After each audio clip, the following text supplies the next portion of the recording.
42! Welcome to the 42! This is the theme song till I get something better! Yeah, we talk about geek stuff. Welcome to the 42. I don't even know what to say.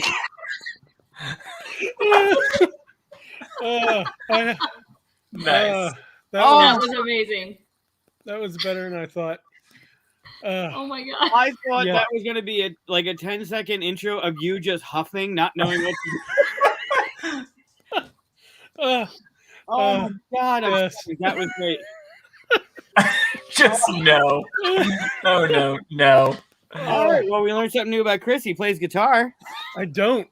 Those are 2 chords. 2 chords. Oh my god! It was really more a chord and a half because I cheated on the G. It was so hard to keep they had not seen this. It was so hard to keep a straight face to go, by the way, I changed the music on the that was funny. Yeah, I'm not going to show that again. We're going to change back next time. No. We're voting on this one, and I think that's staying. No. Oh my god. Okay, so Fucking great. we have a guest tonight. Do I have to sing the theme song now? Yes. That's what we do. Yes. No. No one Then- I love it. Yeah, that's what we ought to feel do. We ought to have something better. Oh. That was gold. we ought to have one of us do it every time, and we Yeah. have our guests do it for the next show. I'm not doing that ever again. I'm that's not happening. Peter's just like, no. There's another one. Oh no. Oh my god, that was freaking great. Yeah, that Well was played. worth it. That was good. No, it was poorly played. Wow. So welcome to the show, Michael DeVito. Hello. Some of our returning guests might know that Michael has been on the show before, twice. No, once. Sometimes it feels like I'm on the show because I'm commenting so much, but I've only been on the show one time. And the live play though, right? Didn't we have 2? Yeah, that was the one. Oh, I thought you were on before that too. No. It feels like you have. You're right. Yeah. So being a guest, you have to go through now, which is now it's just an episode thing for our guests, a lightning round of questions that Chris has developed. Yeah, well, you should say you've got the Third World in there. Mhm. Just quick intro of who you are. Oh, all right, fine. So, okay, yeah. So I'm a publisher for Third World Studios.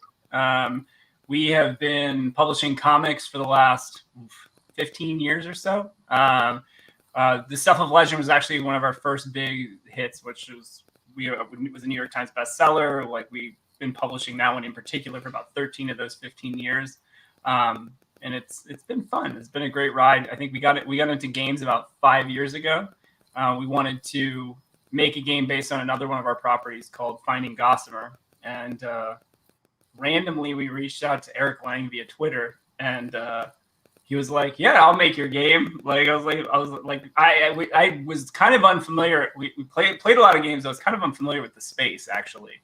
And from there we started. Actually, it was a little bit before then. We started going to Gen Con and got really into all the things. Kevin ended up coming on board because Kevin was leaving Fantasy Flight at the time, and so Eric and Kevin co-designed what was our first game, which was Arcane Academy. It was pretty amazing. Those guys, I mean, they put on a clinic in particular for me, like, doing board game graphic design and game development. And, kind of here we are today, all those years later with finally releasing Stuff of Legend, which is pretty special. Yeah. There it is. Man. That was your first game? That was our first game, yeah. Wow, that's a pretty good step into the world then. Yeah, it was definitely trial by fire. It was just like, oh, there's like this massive shift on punch boards, and you have to account for what? Like, but it was ambitious for us. But fortunately, a lot of this stuff translated between working in comics and graphic novels, and a lot of the stuff we had to do to like get ready for the most part. Although I will say, Stuff of Legend's definitely been interesting because like the whole world of plastics has been a whole other thing that was kind of new. But because you got miniatures in there, right? Yep. Yeah, so it's just been a lot of learning. I mean, again, fortunately, oh yeah, that was the game. The second game we put out was called Charmed and Dangerous, and it's a card game. You're basically playing as Prince. It's a completely 100% co-op game, 1 to 5 players. You're playing as fairy tale princesses, kind of reimagined as RPG heroes. So you've got like Gretel from Hansel and Gretel is this candy barbarian, and then you've got like Briar Rosa instead of Briar Rose, who's this Day of the Dead inspired necromancer. Sleeping Beauty. So it's really fun. Fun card game. That was, I think we came out with that 2019, I think. End of 2019, beginning of 2020. And that was the first Kickstarter we did. It was really small. We had no idea what we were getting into. Yeah, that was fun. We were like, yeah, we're going to release an expansion right out of the gate. And it was like, yeah, no, that was a bad idea. Like, really bad idea. Well, we're going to talk about your new Kickstarter after the lightning round here. Cool. But so I've got 20 questions. We've done this before. I've switched up some of the questions here just to keep it fresh and all that. So I got 20 questions. Just give me your first thought, first thing that pops out. I'm scared. We'll all be judging you. I'm like literally never hear the end of this. No, they're not that bad. All right.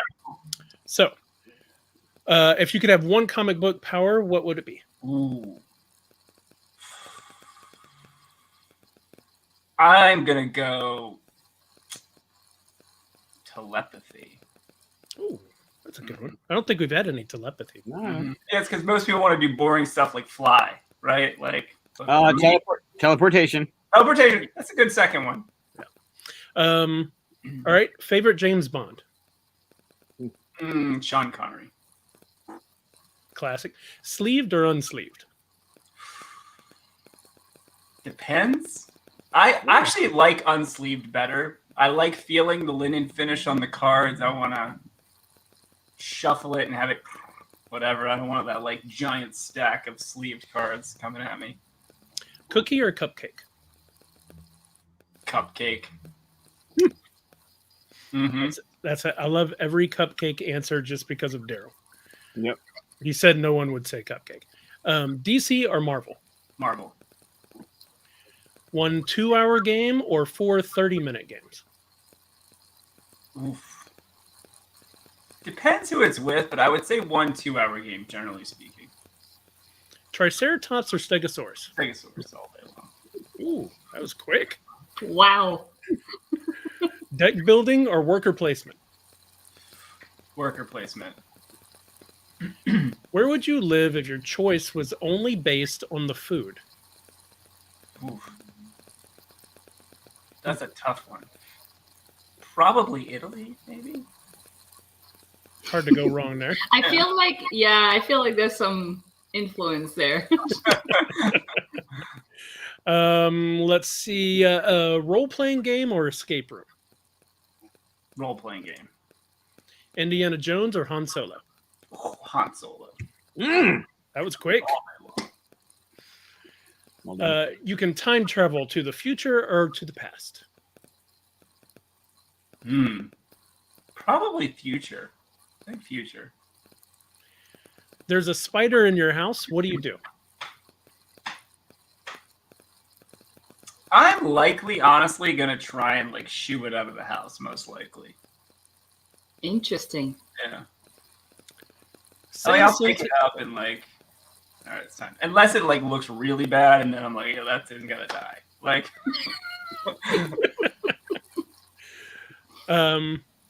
Say a sentence in another language. Oof. Soy Miguel. Okay. Cake or pie? Pie? I think pie. That should be a more affirmative. Like it should be more. Pie. Like I'm not a pie. big cake. I'm not like it's got to be a specific cake if I'm gonna have a cake. It needs to be like a carrot cake or like something. Okay. Like I'm not a big like lots of icing, whatever. Yeah. You said cupcake though. Yeah. Yeah, but that's different. That's a little cake. That's a little cake. That's not a big cake. I don't like. But the icing on a cupcake is like this. Yeah, but see, that's the thing is I'm good with not eating the icing on the cupcake. Strange. Or like very little. Like I just want a tiny bit, like a sliver of icing on that thing. I don't want the whole thing. Fair enough. Too much is too All right. How many of the 7 dwarfs can you name? much. Oof. This is a good one. I got all 7. So, what was it? Doc, Bashful, Sleepy, Dopey, Wow. Happy. I'm missing 2, right? Yep. I got no idea. What are the other 2? I think you met. Oh, can you guys name it? Did I say Bashful? I thought you did. I think you did. I know you. Did you say Doc? I said Yeah, you Doc. did. Did you say Grumpy? Didn't do Ooh. Grumpy. Dopey? Didn't Yeah, do. you had that. Happy? Sneezy. I think I missed Happy. Sneezy. So Sneezy. Yeah, Sneezy. that's the That's one. the So one. Sneezy and Grumpy. There's an All right. easy way to remember this. Dopey Doc. So they're both D's. Sleepy This Sneezy. comes they're in both handy in S's. life. And then Happy, Grumpy, and Bashful. There you go. You just named 7 of them. That's there. It's a 2-parter question. Which one are you most like? Which one am I most like? Oh, you all mean- the 7 dwarves. Oh, Yeah. gotcha. I'm like, of what? Like, I'm waiting for like whatever it is. I'm like Cyclops. Are you uh, Grumpy, Dopey, Doc, Happy, Bashful, Sneezy, or Sleepy? Ooh.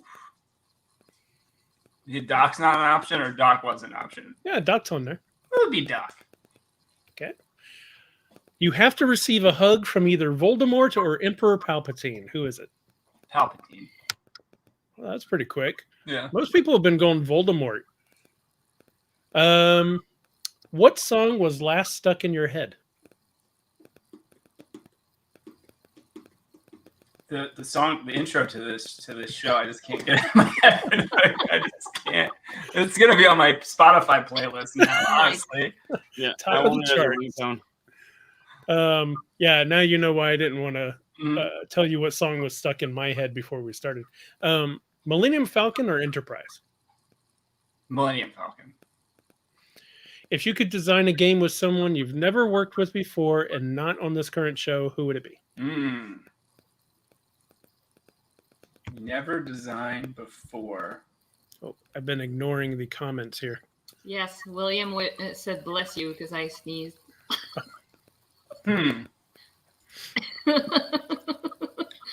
Probably like Mr. Cuddington or something like that. Somebody that's like, something along those lines. Someone who's got a little bit of, Get some good artwork along Yeah. with it, huh? yeah. Smart. All right. Well, that's the 20 questions. That wasn't bad. Now we know your passwords and Oh yeah, you got all of them, dude. And literally, if you just type Soy Miguel into Gmail, it's like get you right in. Add an exclamation point and a 1, and you got all of them. Is it a capital S and a capital M, or is it all lowercase? The I is You're finding it out. you good. Did you guys like the updated list? Yeah. Yeah. It's good. Those are good. Going back real quick, Katia and Mike, Triceratops or Stegosaurus? Oh, for me, it's Triceratops. Nah, Stego. I'm Triceratops. Oh, and we're answer. split. Mm-mm. Yeah. I We're think the split. teams are switched for the I mean- game we're about to play. Yeah, Just because of that. Yes. nice. Thank you. Well, we're gonna have to ask comments. Tell us in comments which one's better. Okay. So, what are we doing now? Oh, we're talking about the Stuff of Legend. Very cool. I can share a screen if somebody wants to share it with me. Yeah, there he is. All right, yeah, I can. I'll share my screen. I'll just. Oh, he's not gonna stay. That's okay. I think I got. I know. Boom. Mine's right here. No, I'm saying, do you see the other one that I have? Oh yeah. No, it doesn't Oh, show you have us Max? the bear. Oh yeah, Max. Yeah, your screen is cut off. It's not. Well, hard that's to see Chris. 'em. Chris just cut it off. That's why. Nice. You want me to make you the main screen, Mike? I know how you like being the main person. Me? Yeah, that's you. No, I don't. Nice. 144. Congratulations so far. Yeah, we're- 1,400 backers. Look at you. We're about to crack the 12th stretch goal at 145, so that's cool. It's been It's been Ankylosaurus is a good choice. It wasn't an option, otherwise that would have been my choice as well. That's the my one with the big go-to. like boulder on the end of the tail, right? Yeah, like the big the 2 ball things on there and the spike back. I'm with Peter on this one. That was a good They're choice. like armadillos. Yeah, that's good. They're good. They're good. They can take some damage. So yeah. So yeah, no, it's been great. Honestly, like I didn't really know what to expect going in. I mean, obviously, like for the most part, this was our first real, I guess I'm gonna say real Kickstarter as far as like us actually understanding like more about, you know, how to get things going and whatnot. And there was a lot of day one, like I think we had our funding goal in the first 6 hours or so, and then the drop off was like steep on day 2. Like worrisome, like we knew to expect like a little bit of like, oh, you know, you're gonna hit that drop off, and then day 3 we came on like super strong, and we've actually had a higher number we've had a higher number every single day incrementally since, and today we're about to match. I think we're about to match our day 4 numbers right now today. So it's been interesting. I mean, obviously, you know, it's not a massive number by any stretch of the imagination, but it's been really humbling. And holy crap, so much work. So much work. Yeah, those numbers actually are pretty impressive. Normally, you see a pretty quick drop. Yeah.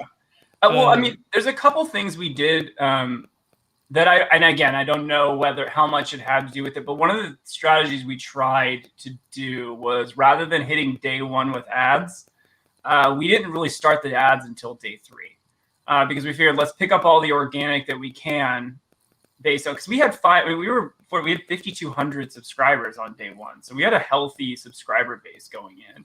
We had just come back from Gen Con, and we had a little bit of, you know, buzz from the show. And so we were like, all right, well, let's wait to do the ads and let's pick up as much organically as we can. And the same thing, we've been metering out all of the content as well, so that there's like something almost every day that's a little bit new. And then the ads kind of like came on and had a nice little lift on like day 4, I think 3 or 4. And even then it's mostly been organic. Like if you look at like the source of all the stuff, it's people finding it either through discovery or through whatever. Or, you know, direct. The ads haven't had like some crazy percentage lift by any stretch of the imagination. So I think it's just discovery has been good. Like, look, the reality is, you know, on the comic side, we're okay, like decently, I guess, okay known, whatever, like mid-level. But it's been a long time, and the series has been running for almost 13 years. Or has been running for 13 years. I mean, part of the problem with the Kickstarter tracking is if somebody got there by an ad and then they go to your comments and then they jump back, it's lost. Yeah, you lose all that. Exactly. Oh, Peter's saying, Yeah, they suggested the same thing. They were like, oh, we can get better ROI on day 1. And again, I know you can, because you're picking up a lot of organic, right? You're going to pick up a lot of those organic folks. Right. That you were going to get anyway. And so we wanted to wait, clear the pipe of as many of those folks as we could. And they've been doing a good job. We're using Backer Kit right now, and they're doing a nice job. We're getting good return on ad spend. But and I did ads. I think day 3 I did ads myself, and then day 4 we switched over just it became too much. Like I was just like, I can't do all the changes. I mean, fortunately, we have a very good community manager. I don't like to say this with him on, but Michael has been doing a phenomenal job, like maintaining everything in the Discord and then maintaining everything in the comments section on the Kickstarter. I mean, we would be very much screwed without him answering all that stuff. So, you know, kudos to him. He's been doing a great job. Yeah, I keep trying to throw projects at him, and he won't have it because he's so busy. Yeah, it's a lot. I mean, it's a lot. I'm focused. It's a lot. But no, it's been good. You know, I feel like we've had, you know, we've been chewing through the stretch goals, which has been great. We've been getting really good engagement. I'm like, it was a surprise, for example. Like, I didn't know Cat Rider even had the game. So one of the previewers that we had given it to, gave it to them, and like all of a sudden I got a notification. There was a video of like someone we hadn't even handed out the prototype to. So that was a really nice surprise as well along the way. That's cool. I know there's a cluster of reviewers that kind of meat and stuff like that. So possible. That's exactly what it was. Yeah. Yeah. So it was great from that But she ended perspective. up playing it with a 3-player with her. Yeah. I assume with her son. No, daughter. Yeah. Daughter. Yeah. Yep. Which was pretty cool. Yeah, I know, it was great, and it was really good because it answered the question of like, is how does this play well with younger children, right? Which was always the sort of the question mark, I guess. Pig. Yeah. Yeah, there's Monty though. Monty just got unlocked a couple thousand ago. Yeah, he just got unlocked. This was really fun. The working with game trays. I mean, Noah and been awesome.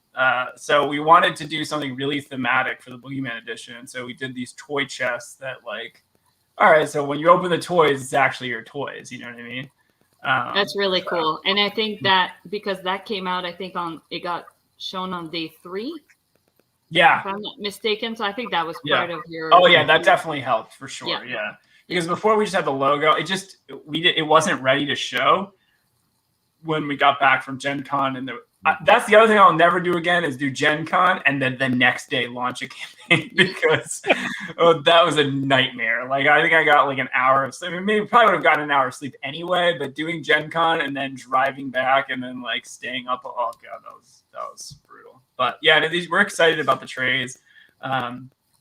Everything's is going to fit into them. The other thing we're doing is we're selling a separate add-on, which is just the minis, and we're going to be packaging the game tray, the toy chest game tray, with that as well, so that if you get the minis separately, you'll get that. We haven't announced that, but I guess I just did. Insider info for those people watching. Yeah, exactly. Everybody else just don't say anything.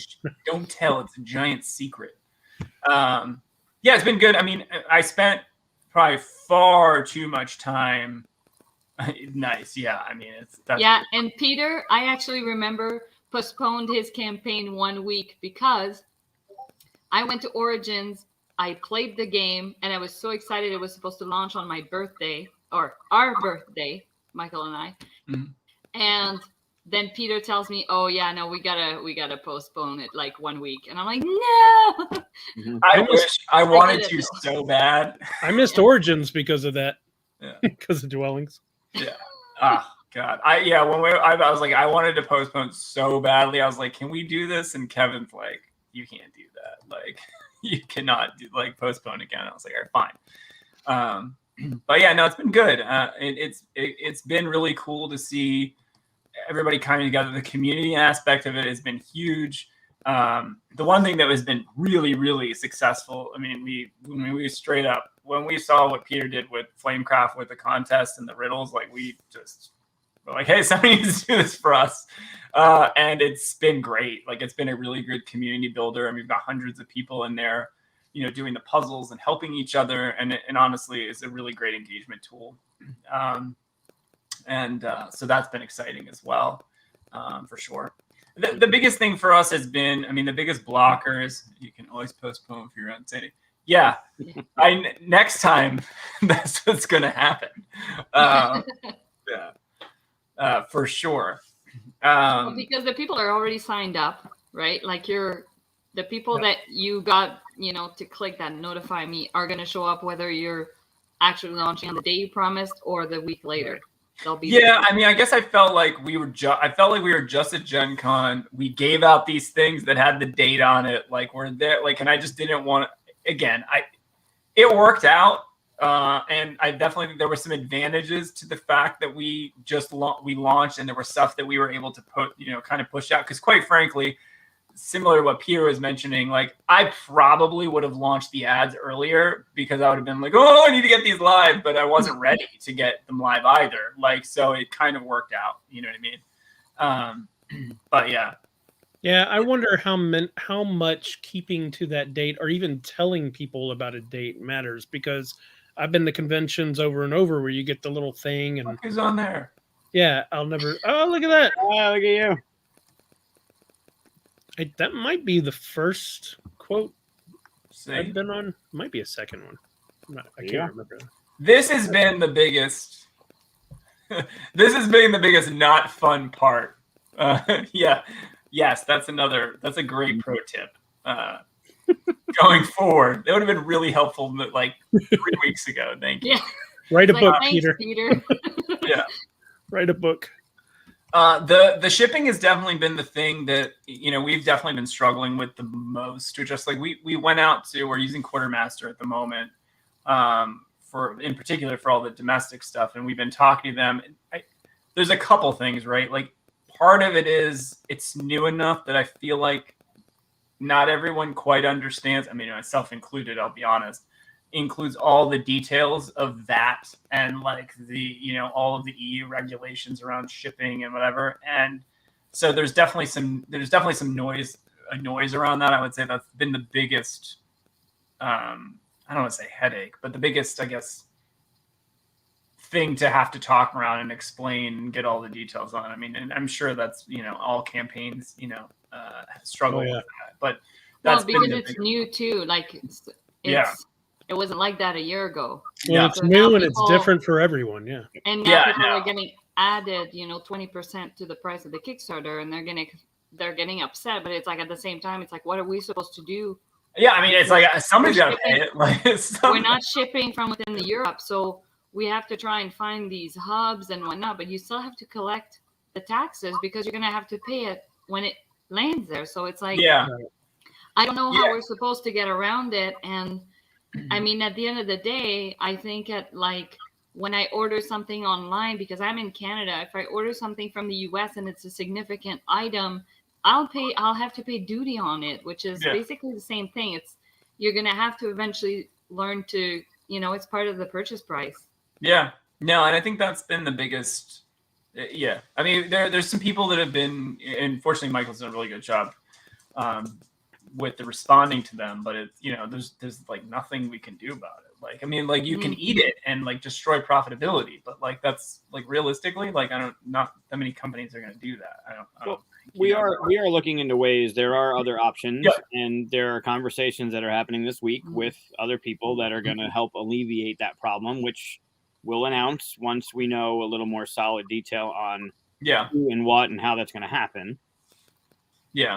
Yeah, I mean, there are definitely options, and there's some people skirting some of the way that works. But at the end of the day, like somebody's paying it, like at the end of the day. So, other than that, I mean, honestly, the only other real pushback that we've had from the campaign has been around the fact it's a 3 to 6 player game, and pre-COVID, that wasn't as big of a problem as it probably is now, but I think everyone's just like, oh, just make it co-op, just make it single player. And it's like, it's a different game. You know what I mean? That's a very different game. It's not what we tested. It's not what Kevin designed.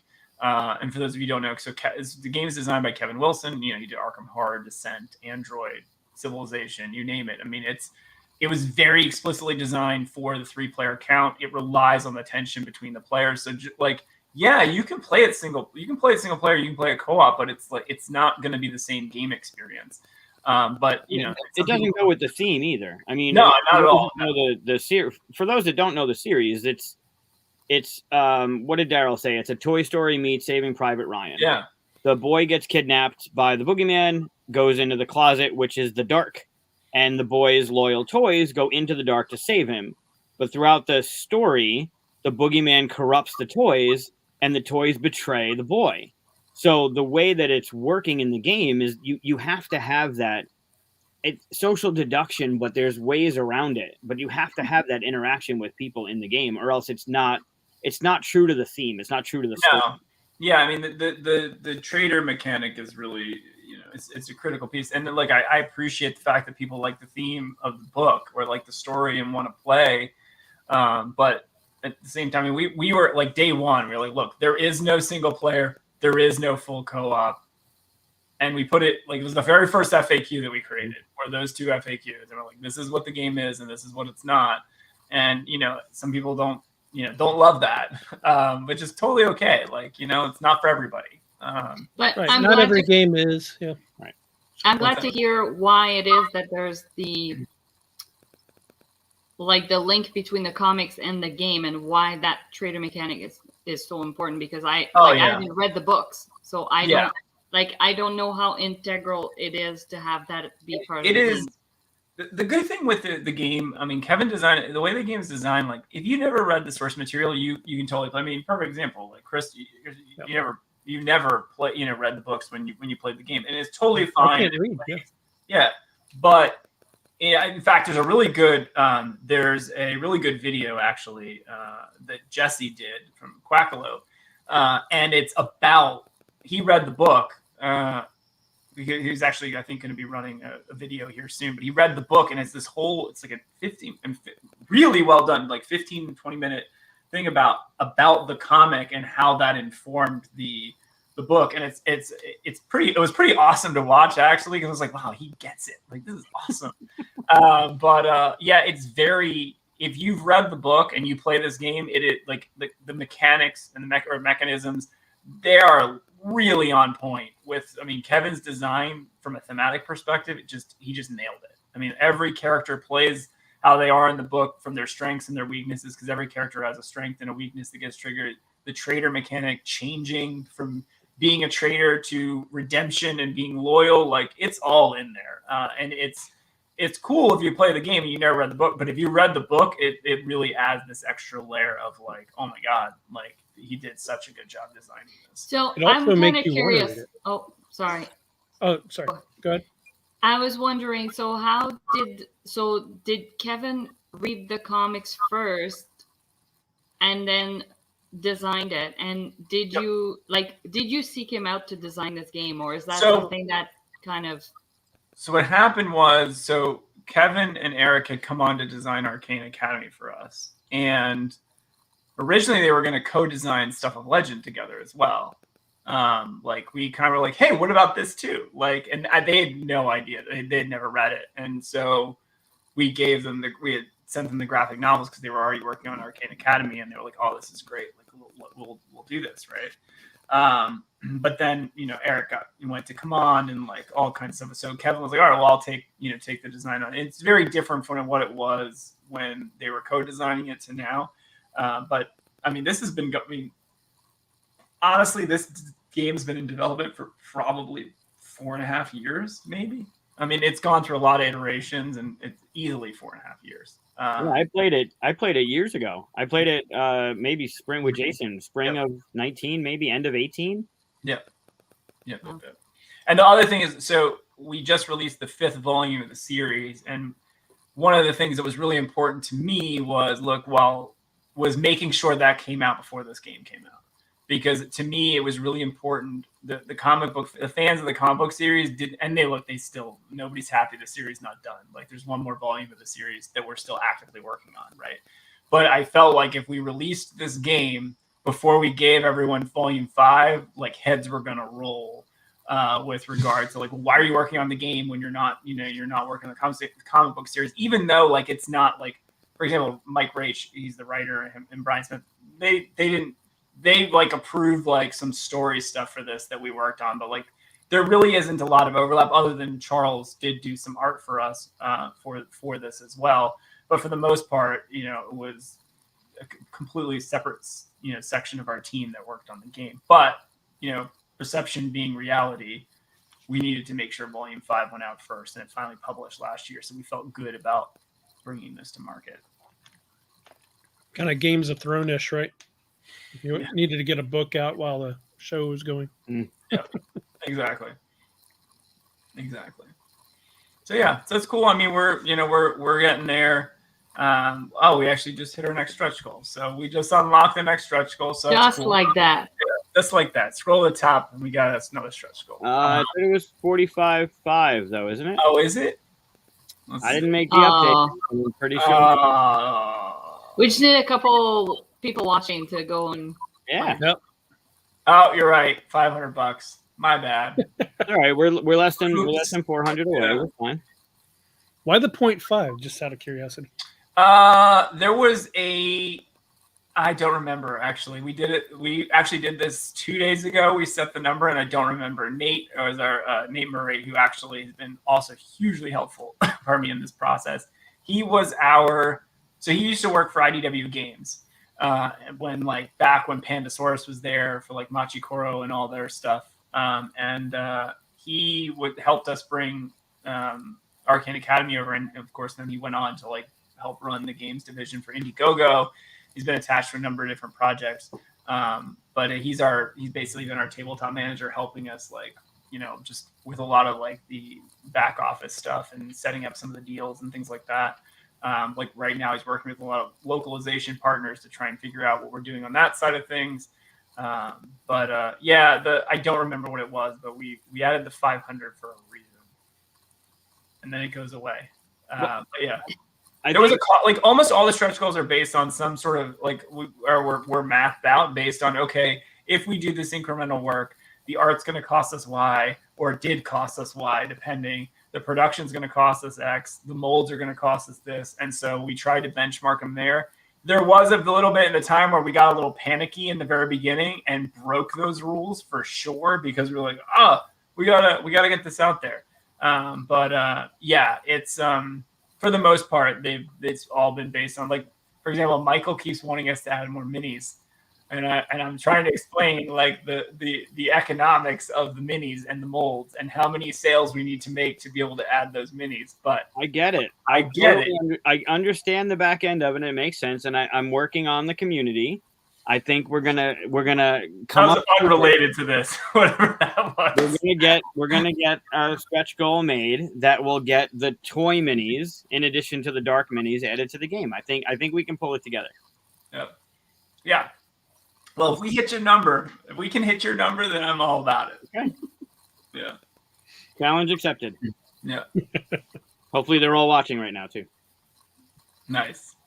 Well, I'd say good luck with it, but you're already on your way. I mean, yeah, I mean, it's, you know, honestly, I'm at first I was a little disappointed at first. The first day I was like, oh man, like, you know. But now I've kind of made peace with the trajectory that we're headed on, and I'm like, look, we have put our best foot forward. We are doing something that helps establish what we can do going forward. We already kind of started working on the next game. Adding minis came in there our plan. Don't make me type another project. Exactly.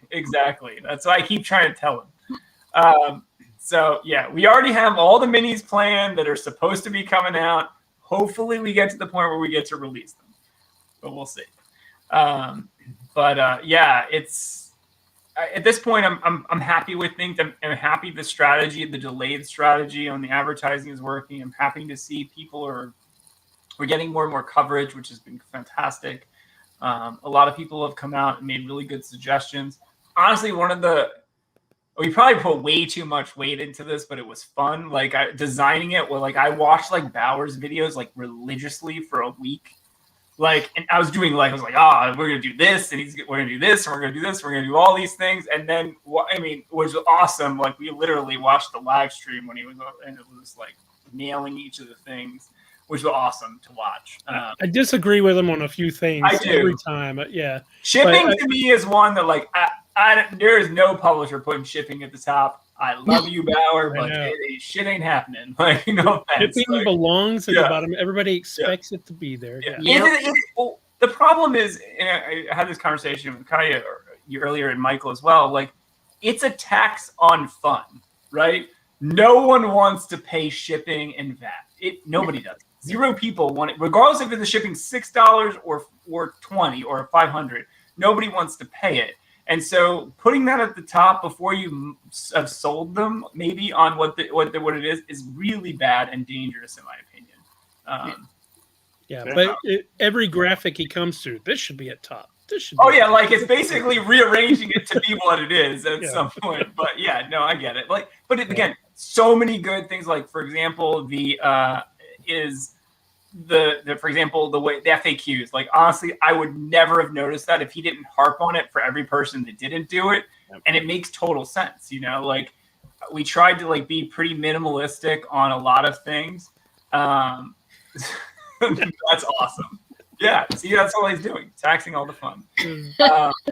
But yeah. And I mean, all the video feedback, I mean, there are things I don't agree with, but I think by and large, he makes a lot of smart comments that we see a lot of people, and everybody sees a lot of people trip into. And so the fact that we had that, the other thing is the fact that Peter went first was like good to see. I was like, oh, that works, cool. Like, I mean, ours didn't work as well as his did, but like it's working, you know. And just the feedback's been good from everybody.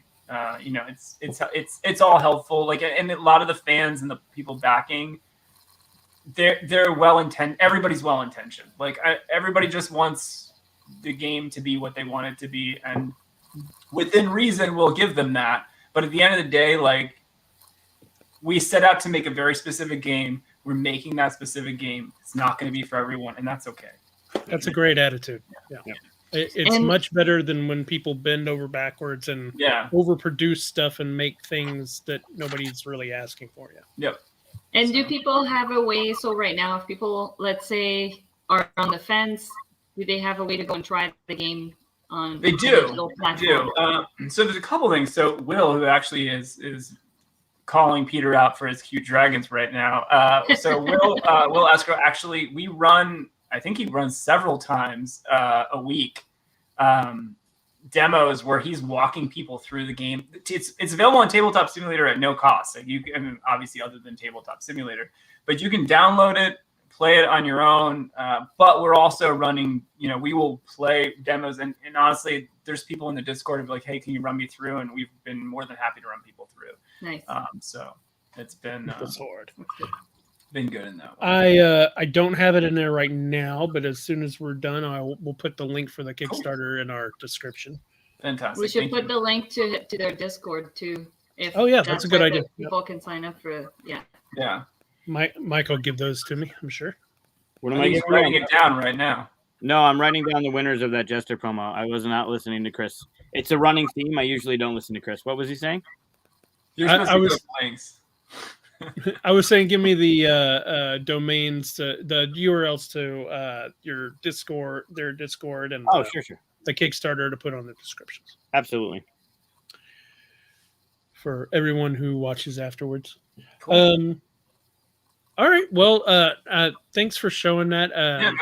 Definitely. I'm already backing it, so I've already gone through it. Appreciate it. We all are. Me too. See. Are you going to stick around for Mike's game, Pinpoint? I can stick around for like probably 10 more minutes. Perfect. We need an even number of people, so I need you in it. Before we move over to Pinpoint, though, Chris, if you could do me a favor. Yep. Over on our Discord, we were running a contest over the weekend. I posted 4 images of Katia. You have the Jester right near you. There were 4 PNG images of that Jester, front, back, and then facing left, facing right. And I asked people to go out, take pictures over the weekend with their family on a picnic in the woods, whatever they were doing, and then post and share through social media a picture with the Jester put into it. And we had some really cool creative images shared with us. I called on, and I'll call them out in the Discord so people know. You don't know who they are, but Court of Jesters, who was our last Jester winner, I asked them to be a special guest and judge some of them, and we also judged them internally. And I have not 1 but 3 winners. One of them will win a pledge upgrade from retail to Boogeyman, and that's a certain person. And then the other 2 will win a Jester added to their pledge at the end of the campaign, as long as they're pledging for a game. So if you could show, we'll break it up. We'll do a picture and then something else and then a picture. So if you could pull up, I don't know. You only have 2 pictures, right? Well, that's not helpful then, is it? I mean, I'm looking in the Discord. I only see 2 pictures. You should have 3. I only saw 2 as well when I logged back Damn in it, earlier. hold on. Good old full 42 technical difficulty. There's your 3rd one. All right, send that one. This one is going to be the most creative for me. Open that one right now. Yeah, put that up. I'm giving that one a Jester plush for being the most creative. I think it's super cute. I'm not a big cat fan, but that was I saw that. really well done. That's great. How are you not a cat fan? I just don't like cats. It's Boo. Dogs all the way. Both. Why can't it be both? Yeah, so that one, what we were doing was hashtag Jester Adventure and then hashtag Stuff of Legend. But yeah, I thought that one was super cute, and the mustaches on the cats was even better. So well done. I'll reach out to you on the Discord and let you know as well if you're not watching. And then, you are She watching. is watching. Hey, congratulations. Yes. Yeah, that was super, super cute. And I love it very much. So good job. Good. And then the next thing, if you could play the video, this is also going to get a Jester. And I know they're watching, but this one gets the most awesome Jester for this. I've never really been a big fan of clowns. They all just remind me of Pennywise. In fact, the last clown I had to fight, this guy, turned into a giant monster. And October 16th, in Charlotte, North Carolina, for Future Titans of Wrestling, I've got to fight another clown, Squeaky. And he already looks like a giant monster. So, this time, I'm going to enlist the help of a friend. Let me introduce you to Jester from the upcoming board game, The Stuff of Legend, now on Kickstarter. He's going to help me get into the mind of a clown and let me know what they really think. So on October 16th, Squeaky, you better be prepared, because it's morphin' time. So if anyone is down in that area, go and support, because one, that's fantastic. And a promo within a promo, I mean, that's just awesome. So Wrestle Ranger, I know you were watching. I know you posted something in there, but I know you had posted something about having something ready for when you lose, but you didn't lose. So congratulations to you. There you go. What is that noise? What is I that? don't know. I heard it too, though. I wonder if What it is comes up in the playing? video. Is this in the background here? Wow, that was No, wild. it's over. I don't know. Is that me? What's? Oh, let me. That's funny. Hold on. That is funny. Is it you? I wonder don't if there's think an it's ad me. that Not me. started or something after you played that. I don't know. Oh yeah, maybe it was Facebook moving on to some other. Nice. Oh, I yeah. don't auto playing the last video. All right. And okay. then the winner of the contest, the one that's getting the Boogeyman upgrade, if you can do that other one. I have two other ones. God, so I sent you the wrong one. The one with the talking cloud. The two talking cloud. What? I don't know what the talking cloud means. No, the closet one. Oh, okay. That one. Overwhelmingly, Yeah, this one was super good. yeah. That's creepy. Yep. You can see Jester on her shoulder. They're waiting for there's a hand my coming gosh. through the closet. Like the boogeyman's coming for her. Yep.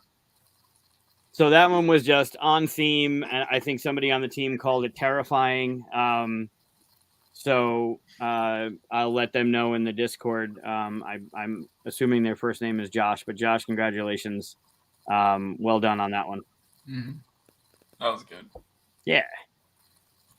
Very cool. Well, everyone that participated, thank you. Thank you. We'll definitely do it again. That was a lot of fun. But I have some other things planned, so stay tuned. Very cool. Yeah, it's pretty All right. neat. So now we're going to go to your playing Pinpoint, right? Yes. All right, let's do So this. there are 3 ways to play this game. We are going to play the version that I guess is called Least and Most. Comes with a dry erase. You guys don't have the dry erase. I'm going to set it up for you to keep score for all of us. This is how it plays. Team left side of the screen and team right side of the screen. We're going to start maybe upper left and go around, whatever. You're going to roll a die because you all have a D10, right? Mm-hmm. Well done. Oh, proof. We're going to consult this chart that has little questions like who is most likely to go skydiving?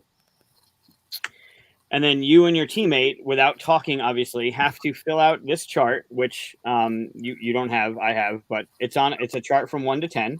Who is most likely to go skydiving of the 2 of us, or the 2 of you? That's not going to be the question you ask us, though, right?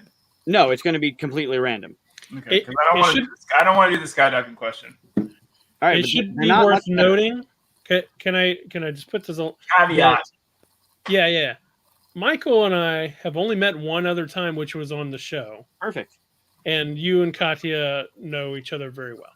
So this is rigged. So if you lose, yeah. What does that say about your friendship? It's not, first of all, not very well. And two, we played it and we didn't know each other. And no one at the table, well, except for Ben and Nate. Ben and Nate did know each other pretty well.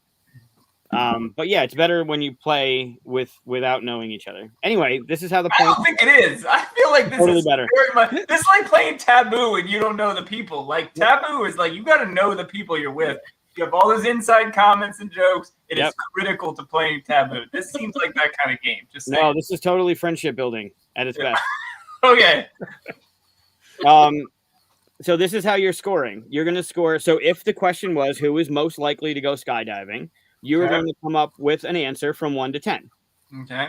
And that's for me, like what I think. Oh, we're saying for both. Like I would say. Wait, it's 10.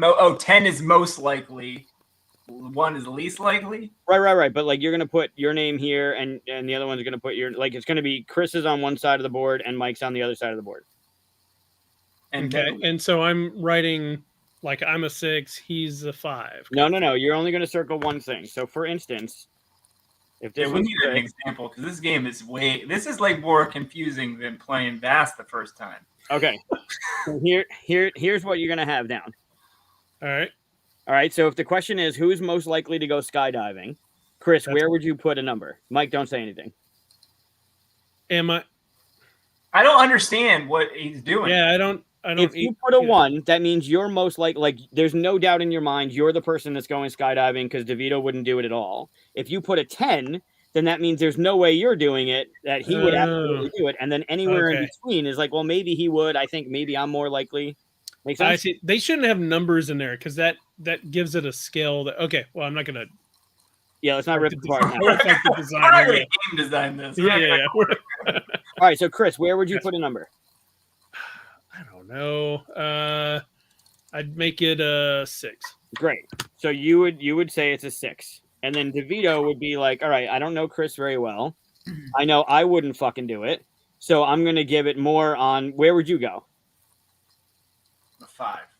You would go 5. Perfect. This is a great example. Okay, so then when we're done, we reveal, and this is how points go.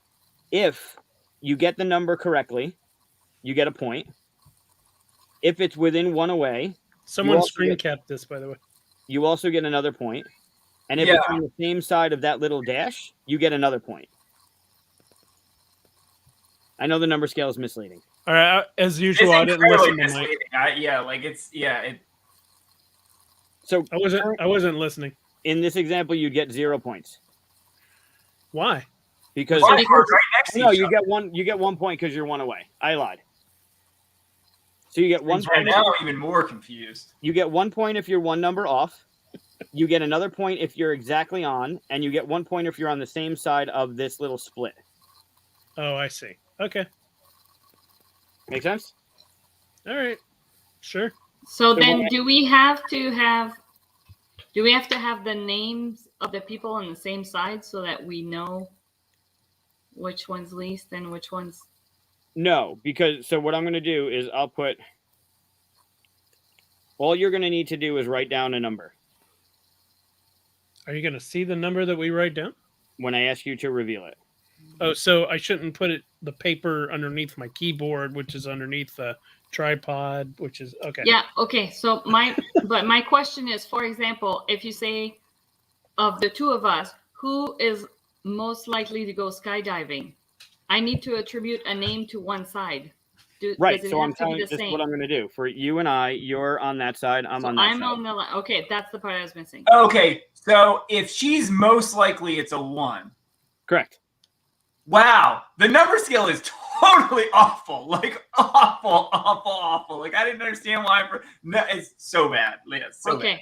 I has nothing to do with at all with. Okay, gotcha. Does it make sense? I actually think it's not the number. I think it's not the number that is confusing. It's the least and the most that's written there.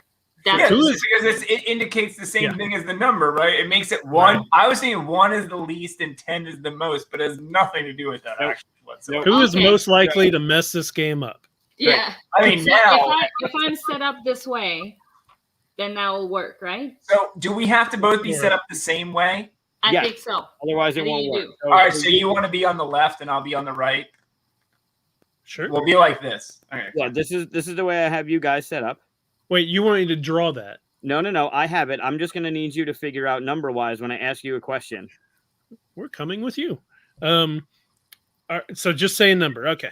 Okay. Any number, that's what the die is for. I'll just roll and... No. The die is going to determine what the question is. Oh, I see. All right. Okay. Can I start? Yeah, roll a number. It's a 2. It's a 2. Great. Yeah, I'm on the orange side. All right, so you ready? Yeah. Who is most likely to set off an alarm? Who's answering this? Wait, do we have to answer this too, or just you guys? No, all of us. Oh. So between you and Chris, who is most likely to set off an alarm? And between us, who is most likely to set off an alarm? Come up with a number. If it's 1, you think it's definitely Chris. What kind of alarm? Like we're talking, like what specific type of alarm is this that we're setting off? Because that makes all the world. An alarm. An alarm. However you want to. An alarm. Yep. All right.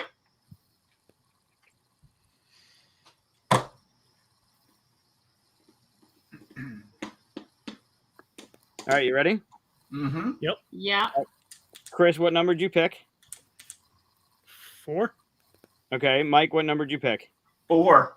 No, you did not. No, I picked 5. Okay, that's fine. Oh, it's still good. All right, still so what, 2 points? You get 1 point because you're on one side of the slash, and you get 1 point because you're one number away. So you guys have a 2. And then Katia, what'd you pick? 8. I picked 6. But we're on the same side. Right, so we get 1 point. See, I only answered that because you always have technology issues. Aside from today, it was me. So I just... Maybe it's worse that they know each other, actually. Yeah, maybe. I think maybe there's some clumsiness that would lead to you tripping on. That was my rationale. Doesn't mean I'm right. That was I think she wins on that one. Makes sense. Oh, that's great. So we get 1 point. We got 1. So we're winning. You're winning by 1. All right, DeVito, roll a die. 4. 4 it is. Who is most likely to listen to classical music? After seeing that intro tonight. Oh, man. All right, I have my answer. Oh, I'm going to use Post-its. See, the thing is you can't answer honestly. You have to answer what you think the other person's going to do. Or unless you're a real classical music buff, you put yourself down to the like so if we knew each other really well. Yeah, but I have no idea. But I have to answer based off of what he knows about me, which is not much. Right. Yep. Peter, again, if it's a Star Wars question, I got you. But like that's about it. Maybe they're Star Wars questions. I don't know. All right, we ready? All right, Chris, what'd you write? 5. DeVito. Ooh. 8. Oof. Katia? I wrote 4. Nice. Well done. That was a good guess. That was very good. So what does that give us for points? So we get 3 because we had the same number, we're within 1, and we're on the same side. Peter was close. He said 3 for me. Yep. Yeah, he's close to me too. Yeah. I actually would have gone 4, but I thought because of the intro, you would have pushed the other way. So. The intro was great.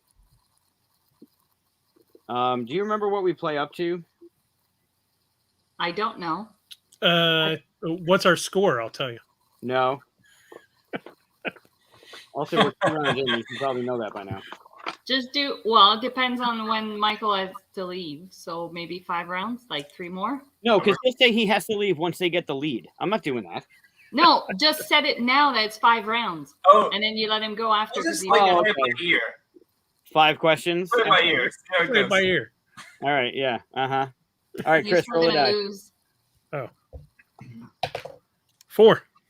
4 it is. Who is most likely to start a new diet? Start a new diet, like meaning invent a new diet, or like just diet in general?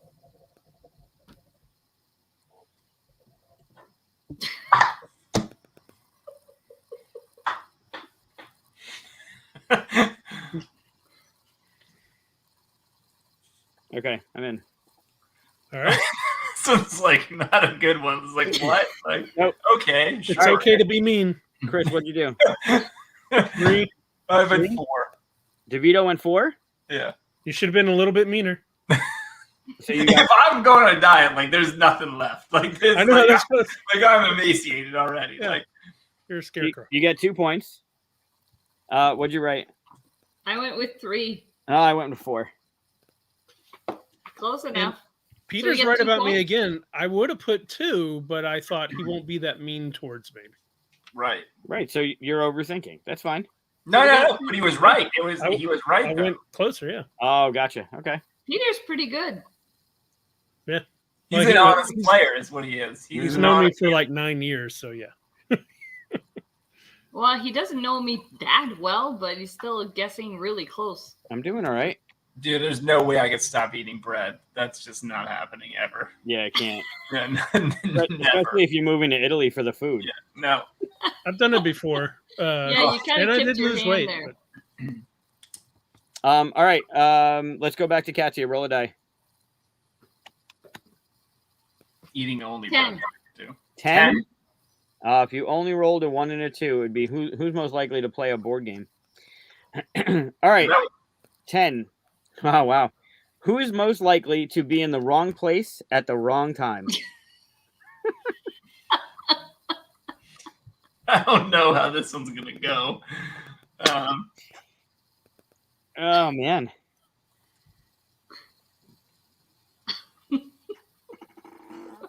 I'm in. I want to know what Peter's score I'm is. waiting as for well. Peter to answer the question for Yeah. us, and I'm gonna write my answer down. I wonder what he'll say about Chris. I'd be more worried about what he's going to say about you. Oh, sure. I mean, whatever. Could be a 10. I'm fine. All right. Chris, what'd you write? 3. Mike? 4. 4. All right. So you get 2 points because you're on the same side and 1 away. So you're at 6. We're at 6. Wow. What'd you write? Awesome. I went with 9. Oh, I went with 8. Oh, close enough. Wait a minute. Why do you? All right, fine. I'm glad I make a great impression. That's awesome. I'm going to be in the wrong place at the wrong time. I'm definitely not starting a diet. I don't listen to classical music, and I'm going to set off every alarm I come across. So far, this is going really well. Yeah, but in all fairness, classical music really, like, it has nothing to do with, you as a person. I thought maybe you were clumsy, so then the wrong place in the wrong time. It all kind of ties in. Yeah, you guys are playing too hardcore of a swing game. We're just like riding that middle, like. Yeah. Well, the 9 I just wrote got us 2 points. This is true. Oh, If I well. went with a 4, I wouldn't have gotten anything. It's true. True. Keep doing what you're doing. Think I'm clumsy and think I'm in the wrong place. This is great. This is going really well. Mike, roll a die. And Peter is correct. The alarm was because I was in the wrong place, so it does. It 7. does. See? It's all connected. 7. 7. All right. Who's most likely to freeze up while speaking in public? God, I hate this.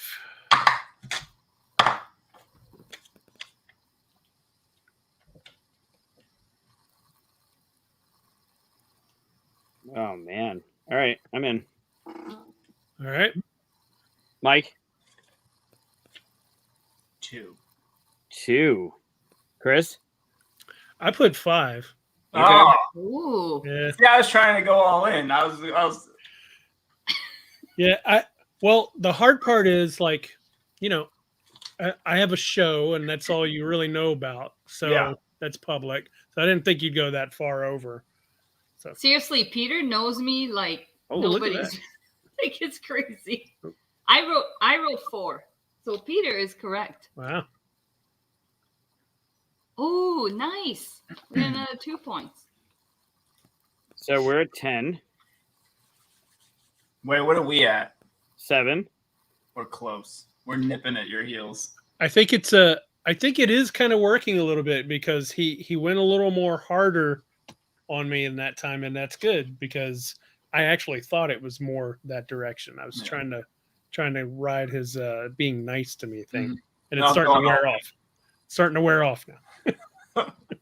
All right, My Chris, pens are dying. what happened? I said my pens are dying. Oh, that's not good. No. Chris, roll a die. 5. 5 it is. Who is most likely to have a high pain tolerance?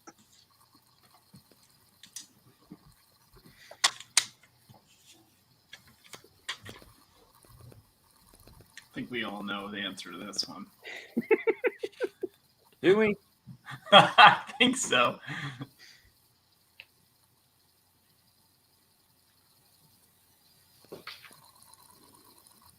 All right, Chris, All right. what do you do? 2. 2. Oh, Oh, Wow. piercings, right? yep. And Plus, tattoos. there's Although I don't. 0 tolerance for pain, so there's that too. Like, This is where we go downhill. What'd you write? Yeah, I think I'm at 4. Oh, all right. I did 5. Okay, that's not bad. Yeah, no, that's good. so how many points In did all we get fairness, since we though, answered the same? I didn't think that you would think I have a high pain threshold, so I went to 4, but I was gonna write 2.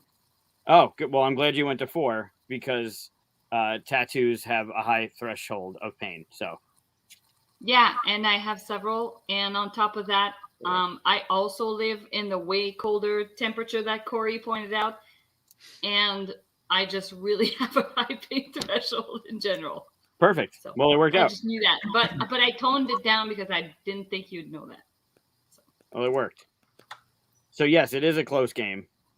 Right now it's you guys 10, us 12. Oh, they're catching up. I know. That was a big Yeah, game. that was And I clutch. think we need a little handicap too, as I discussed. But that's all right. Yeah. Nope. Yeah. Katia, roll a die. 4. 4 it is. Who's most likely to use foul language? Oh, Oh, Oh, wow. see, this is one that might hurt because we don't know each other well, but we'll see. right.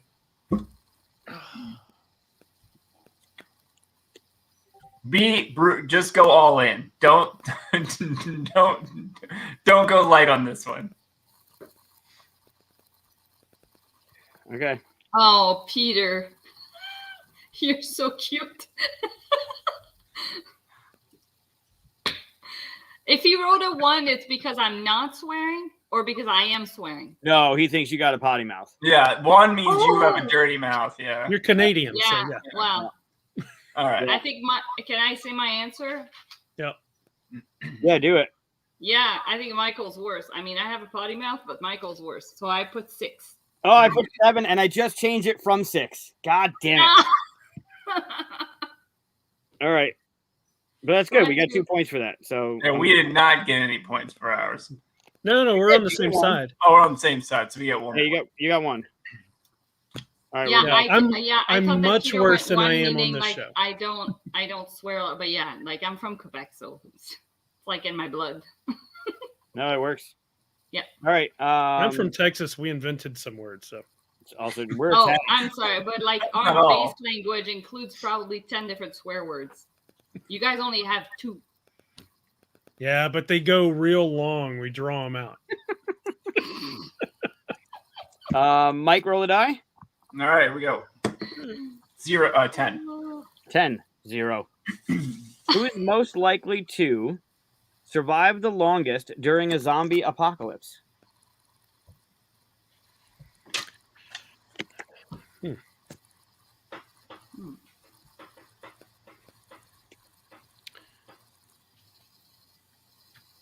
Rethinking here. Like, are we Are we in it together? Are we going to sacrifice ourselves for the other?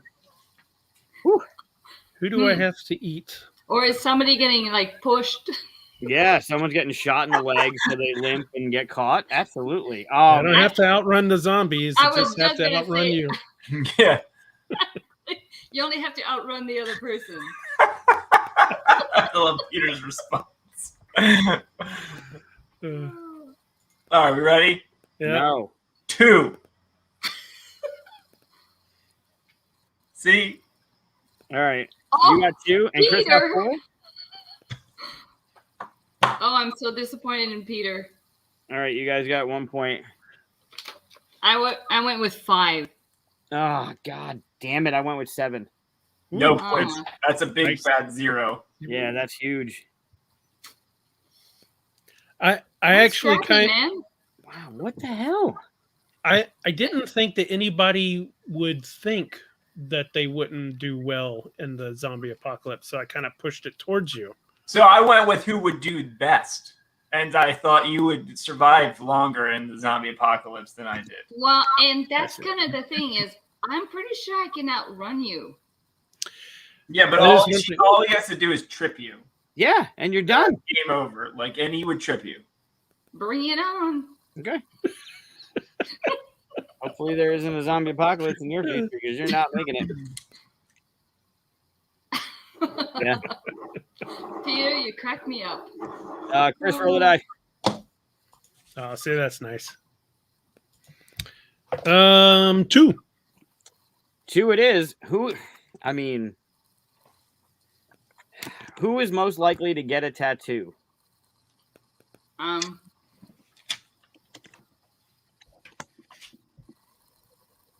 I mean,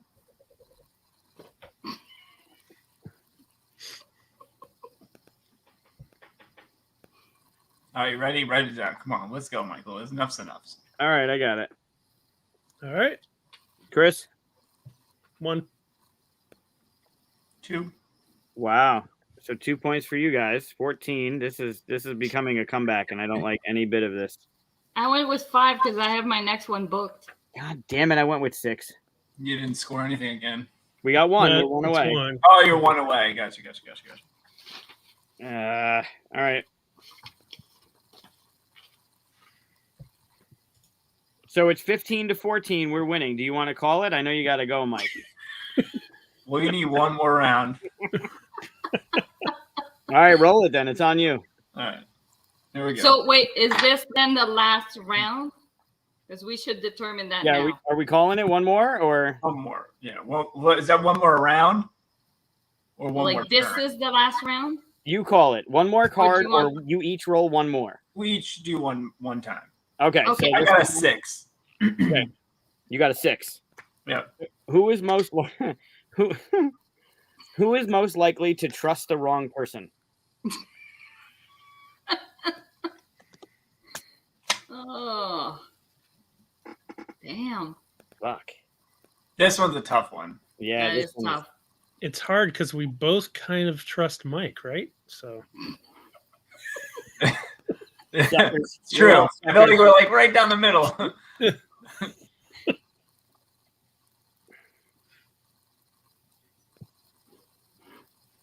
Oh man, that's okay. I'm in. All right, ready? Yeah, Chris. ah, All right, so no points. Huge. That's a little breather for us because if we didn't get this right, then I what'd you went write? with 4. I went with 5. Oh, okay. 2 points. 2 points. I'm good with that. Yeah, seriously, all of my pens are like felt something like you were a with- man that had like some stories that you could back it up with. Me? Oh, Mike. Yeah. Yep. You can't trust him. I was looking at his face and it just kind of looked like you had a story pop up in your head. So Mm-mm. You don't trust the wrong person, Chris. Mm-mm. I don't trust anybody. All right, Chris, roll. 2 again. Wow. This is something really good to ask somebody in the board game hobby. Who is most likely to save for retirement?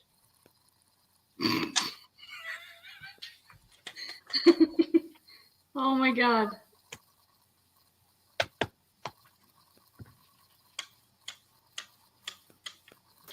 Yeah.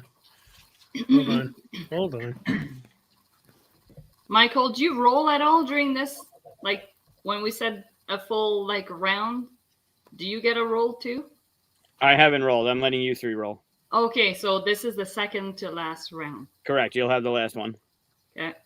All right, ready? Yeah, I'm in. Oh, God. What'd you do? 7 and Nice. 8. Are you shitting me? All right. Nice. You're at 16. What'd you do? Save anything. 2. Perfect. I did 3. I All mean, I'm basing it off of the show that we do where we do a Kickstarter recap and the fact that you have a collection of 3,000 games. Yeah. And Peter's beating all of us. Yeah, I mean, he's really killing it over there. Yeah, he's doing really well. Did you all see right, what Corey said on the last one about trust? Yeah. All Last right. round. This is it. So it's 19 to 16. If we get blank and you get 3, we have to do one more. Okay. I think that's unlikely, but we'll This is see what important. we'll see what it is. All right, roll it up. It's a 10. All right, who is most likely to tell someone that their fly is unzipped?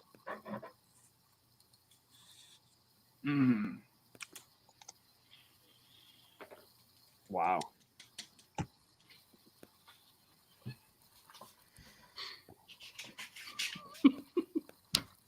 All right, I'm in. Who thinks of these questions? Really? Brett Sobel and Seth Van Orden. That's who thinks. All it. right. All right, we just need 1 point, man. We need 3. So hopefully you picked well. Why? Can I You reveal my answer? Yep. want to see if they get 3 first? All right, you go first. Yeah, Oh, you go I'll first. If you get 1 point, it's over. Yeah, that's fine. Yeah, that's true. All right, what'd you do? Okay, or yeah, sure. Start to see if they even get their 3 points. Wait, Peter, are you changing your answer? You can't do that. No, that's from he That didn't was change the other answer. previous question. Mm, All right, so All then right. first. you guys go. Okay. All right, here we go. Ready? Yeah. 5. 4? 4. 4. They got Wow, 2 so points. close. Because I was gonna say Peter was dead on, but now that you wrote a 5, then it's not the same. I wrote a 4. Sorry, it's And we were close too. 'Cause we had So 2 close. We were only You guys should really question your friendship. Yeah. That's really bad. We only lost maybe with but 1 point. Right. See, so it doesn't. We only really got 1 point there. Yeah. That was final score, 20 to 18. 20 to 18. Oh. Very cool. Well, I'll let you guys. I don't want any spoilers for Star Wars, so Yeah, I gotta head out. it But spoiled the thank hell you out guys of for it. having me on. I appreciate it. Well, that was Yeah, super it was fun. Yeah, that was fun. That was great. Very cool. Best Cool. of luck in the remainder of the campaign. Thank you. If it doesn't do well from here, it's most likely our community manager's fault. So he's It's gonna piss definitely. somebody off. He's riding the edge on some of those responses. I'm just saying, like Yep. it's possible. Just remember, if it does well, then the opposite is true, right? That's Then fine. it's all- I'll go with that. I'll accept that you had some success, but it's easier to just pin your failures on everything. perfect. Yeah, I'm used to it, so I appreciate that. There's nothing better than consistency. So thank you. I mean, all the alarms are going off. Not surviving the zombie apocalypse. I feel like we'll be okay. It's just because I'm in the wrong place at the wrong time.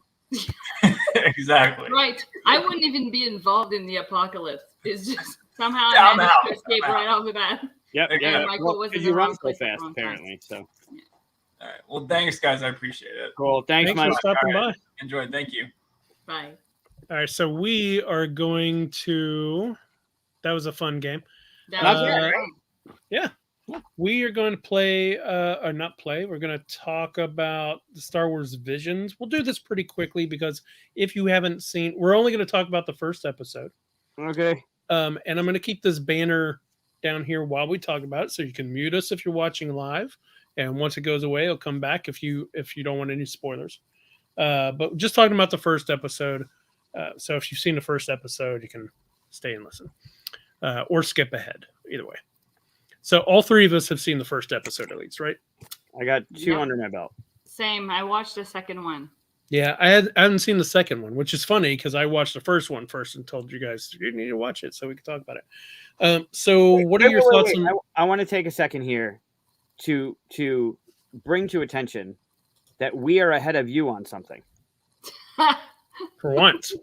For once. I just at 120 into this show, I just want to announce for once we are finally ahead of Chris on something. Congratulations. Yep, thank you. Have you finished Rebels yet? So about Visions. All right, I did. so I finished Rebels. oh, good. Yeah. And So now Mike's no on. wait. No wait. I finished. Wait. Yeah, I finished Rebels, and now I'm back onto Bad Batch. going with a little girl. Bad Batch. Spoiler. Bad Dash. Speaking of which, I got a new one.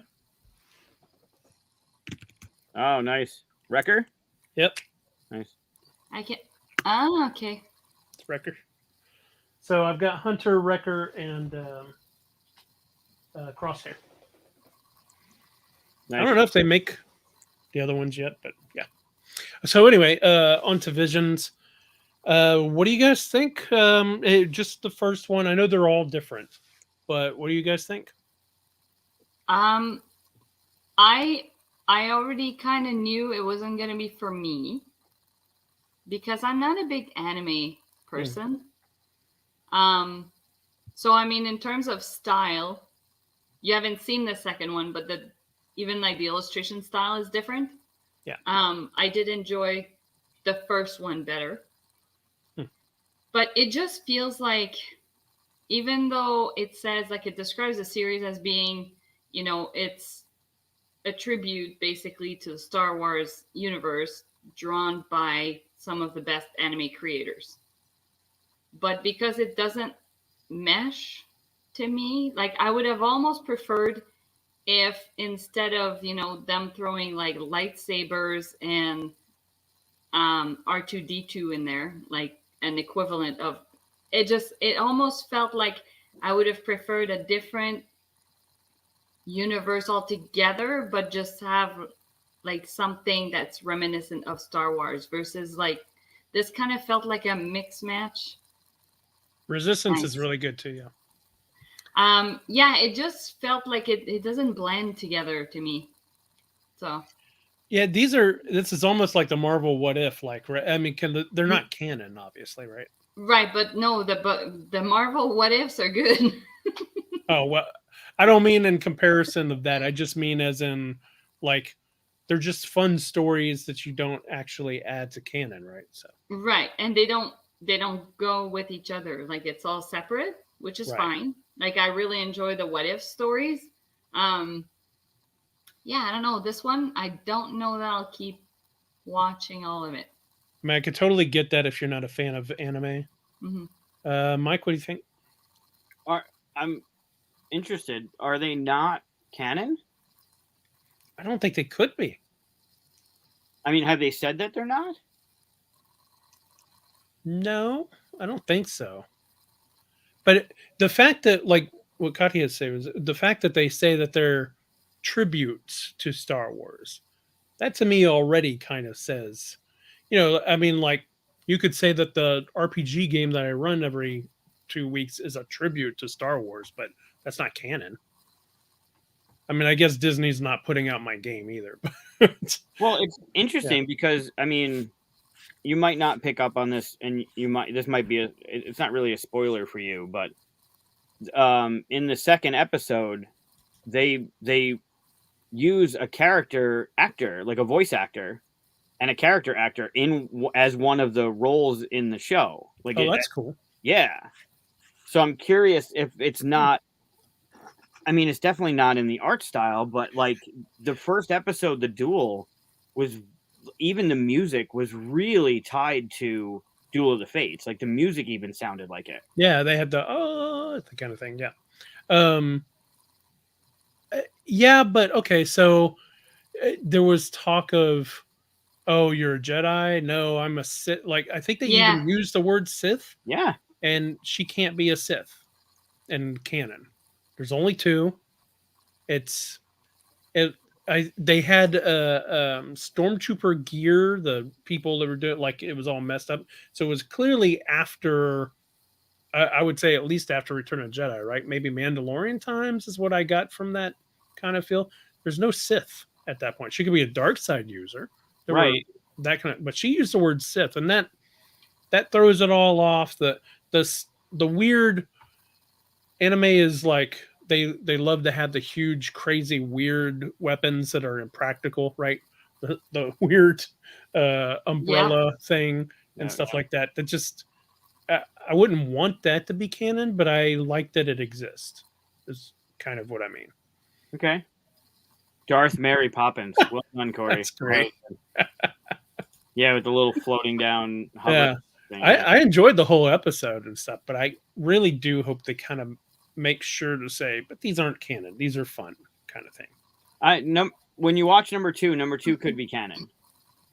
That's interesting. And I don't know if just because it could be canon doesn't mean it is, I guess, Right. There's a lot of Star Wars books that feel like, I think Shadows of the Empire could be canon. It perfectly fits in there. But I think technically it's not, right? It's legend, yeah, because it was a book and it was pushed. Right. Right. Like the first one came across as lore, right? Like it seemed like it was back in the day, like something was going on. And what broke it was the stormtrooper gear, obviously. Mm-hmm. But there were so many cool nods, character nods, right? Like it looked like a Bosk. It looked like that three-eyed, I forget what his name was, but he's in the cantina. He's a Gran, yeah. There were obviously the art, like with the hat, but it looked really similar to R2. The black and white gave it a nice little lore, like this happened way back when. But the stormtrooper gear kind of threw that off. Like it couldn't have been that far in the past because that's not a thing. And it wasn't like episode 1 clone masks. It was clearly original trilogy troopers. So yeah, I really liked the drawing style of that one. It was more it felt a little bit more artistic than the next one in the series, but I don't know, it just it doesn't mesh with the Star Wars universe to me. Like that was just I mean, I'm looking at it like fan art. Yeah. And they almost kind of present it like that. They're tributes from artists. That's fan art to me. It's even like when he animation. like puts the lightsaber in his samurai shield, I'm like, okay, but no. Fanimation. Sure. Yeah. New term. I think if all of Visions was episode 1, that art style, and it told a story of like whatever was going on, how he caught all the kyber crystals, like that story, or it was handed down to the kid, and the kid, like that would be really cool. But then I think what turned me off on it, and they're quick episodes, right? The first one was 15, the next one's 14. I think there's a couple 13s in there. What turned me off was the next episode, and I was like, like it looked like super cool animation and a lot of fan service. And you pick up on the little nuances, like with the character actor, like that was great. But like, it realized like I just don't like anime. Like I loved the first one, completely different, like Attack on Titan type art, which was great. And then the second one was like, no. Well, the hard part with anime is that there's a huge range of where you can be, and sometimes in anime they even like pull from the other side of that range. You could be watching something that looks all serious, and suddenly they do that jump up in the air, and there's a teardrop above their head, and their faces are all weird, cartoony, and then it goes back to normal stuff. Like it's such a strange style that you have to be accepting of the I guess the unrealistic type of storytelling it gives. But yeah, I mean it's not for everyone. And it can go too far into the craziness for me, But I think I'm going to agree that I've seen thumbnails of the other animations, and I think this first one's probably going to be my favorite type of illustration or animation. I think the third one seems cool. I like the little tagline of what's happening in it, and the art looks. I don't even read those. 180 from episode 2, but and I liked like Howl's Moving Castle was fun. I enjoyed it. I'm not a big anime fan, but there's some stuff out there that was like really well done, really good storytelling, and like Attack on Titan. Like I enjoyed that, but that episode 2 is just it's going to be hard to go back and turn it on, even though it's only like 13 minutes. I don't know if That's he's funny. making fun of you there. I think he's just making fun of Mike. You can totally get back to him at some point. Right. So up in my life, up until 10:36 p.m. tonight, I liked Mike. Now I don't know. Oh. Too many likes. Yeah, so it was episode 1 was great. I loved it. I was like, all right, this is cool. And then I did not expect the complete turnaround for episode 2. My guess is that it's just going to have a wide range for everyone of liking some and not liking others because of how anime is. I know you haven't seen the second one, but I was okay with the second one up until like a minute 50 in it. Right. And I know you know what I'm talking about. Yep. The beginning, it's like ooh, and then boom. It's like what the hell? Yep. Yep. So I think that's where they lost me. And then it kind of like comes back, but the whole I don't know. The whole second episode is weird. The first one at least had some kind of potential. Yeah. I don't know. I don't know if I might keep watching just out of curiosity to see where they go with it, but I already kind of knew it wasn't going to be like my favorite series to watch. I could even see like starting one and just not liking it a minute into it and going and moving on. Like I'm probably going to stay with it just because I want to absorb all the Star Wars I can, right? But they're non sequiturs, right? Like none of the stories link together. As far as I can tell. Right. Now, if they do something like season 2 and now episode 1 of season 2 is like episode 2 of season what? You know what I mean? Like they carry on. I don't think they would, but yeah. Don't do that. Jesus, don't do that. All right. Well, I was just wondering what your thoughts were. Thought it'd be fun to talk about. Yeah, 1 was great. Like the whole I didn't expect what happened to happen, right? It was really cool that she moved the log to split the waterfall, and there's the saber, and like that whole thing was like it was really cool storytelling. There was a little bit of fan service. There's stuff that felt familiar. You're kind of like, I don't understand where this is in the timeline, but it still felt cool.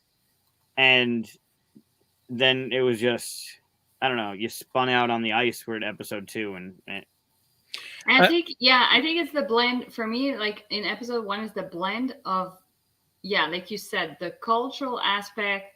Like it makes it look like it's in a past time, like a less modern time, but then there's like things from Star Wars that are like R2-D2, who's in there. In my opinion, anyways, that's who that is. Like so it's like futuristic aspects.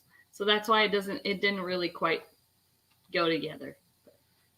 Yeah, I one thing I do like about episode. Well, I like several things. Like when you talked about the log, I was like, oh, that's a really clever. The animators to think about that. Yeah, just a great effect. But I really like the story of, or I guess the hint of a story of who is this guy. He's obviously some kind of dark side user that has turned against dark side users for some reason. Yeah, when he opens his jacket with all the crystals. Yeah. And that's another thing, like, if it was, part of the actual Star Wars stuff, where would all those crystals have come from, right? So, all the brothers and sisters he's destroyed. Yeah, that's true. Could be. Because he destroyed the one weapon, basically pulled it right out of there. Yeah. Yeah. But Like there's a lot. If it was that, I'm in. I'm watching the whole damn story. I want to know. yeah, that's the thing. Is if it was about that one character that is like somebody we don't know from the universe, but he's like mysterious and yeah, I could get into maybe that. maybe they're doing a little test. Maybe if people say stuff like that enough, they'll be like, all right, we'll get a series from this guy, you know. Yeah, maybe. Or girl, I don't know who animated it. I didn't like that he said the crystal would ward off evil. Like, that's not. I don't even know what that came from. Like, why? Why would it do that? It could have just been something that he told the kid, like some lore behind it that just breaking up the fact that it's like a Sith crystal or a dark side crystal. Just be like, yeah, this is a ward for against evil or whatever. I don't know. It seemed weird, but. Yeah, I don't know why. Like, why is he collecting them if giving it to some kid for no reason also has no purpose? Right. But like Mike just said, right? Like there's more there that I want to know. Yeah. Whenever I was watching it with Aaron, and whenever that came up, he like destroyed the lightsaber to take out the crystal and gave it to the kid and said, "This will ward off evil." She was like, "Lightsaber would have warded off evil too."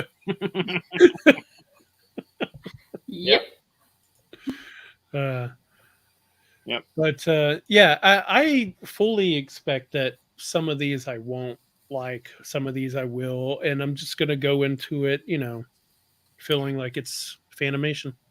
Yeah, and like Mike is asking there, the kid was the mayor. I believe so, because they sort of they referenced, you know, how he became, you know, in charge of the village, and then they show it looks like a dead body somewhere in the house. So his dad. I think his dad is the mayor, and his dad was asleep. See, to me, that looked like someone not asleep. I thought they even had like a little snore or something, didn't they? I could be wrong. Oh, I don't know. I don't know. The way I saw it was that, yeah, the kid, basically, it's like, because he was saying, oh, your dad probably cowarded or ran off or whatever. And then they show the dad, and to me, he looked dead. So it was like the kid is taking over for his dad. Oh, I could see it. Maybe that's a totally different viewpoint on it. I was thinking that his dad was drunk and sleeping it off. That's what the kid was stepping up. Yeah, I thought okay. that, So or maybe, that he was just hiding. Yep. Okay. That's interesting. I'll have to go watch it again. Just that. Yeah, I will too. Just that part, just to see, because I thought he snored a little bit, but maybe not. Maybe he was dead, and now he was like, Guess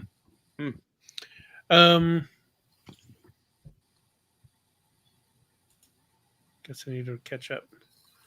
Yeah, don't be listening to this part, Peter, if you haven't seen the show. It's okay. I mean, it's not like it's a big series that leads you to like it, because it's all individual. I don't think there's anything really getting spoiled. You can still watch the episode and enjoy it. Like if you like the style of the anime. I don't think we've spoiled too much anyway. Well, yeah, you can still watch it. Okay, are you guys ready to talk about Essen? Yeah, sure. There's a couple games that you can have a page. You can pull them up, right, to show people. Yeah. Yeah, I could do that. And somehow okay. So basically, let me turn this off here so we can have people join us. So yeah, we found a list that was somebody's list of games that they're expecting for Essen or Essen releases. And I started complaining. Oh, we have people. Oh. What? Peter. Yeah, nobody's going to Essen. Yeah, we're not going. I wish. Yeah. But we could still talk about what's coming out and stuff. Yeah. So we're going to talk about some of the games that we saw on that list.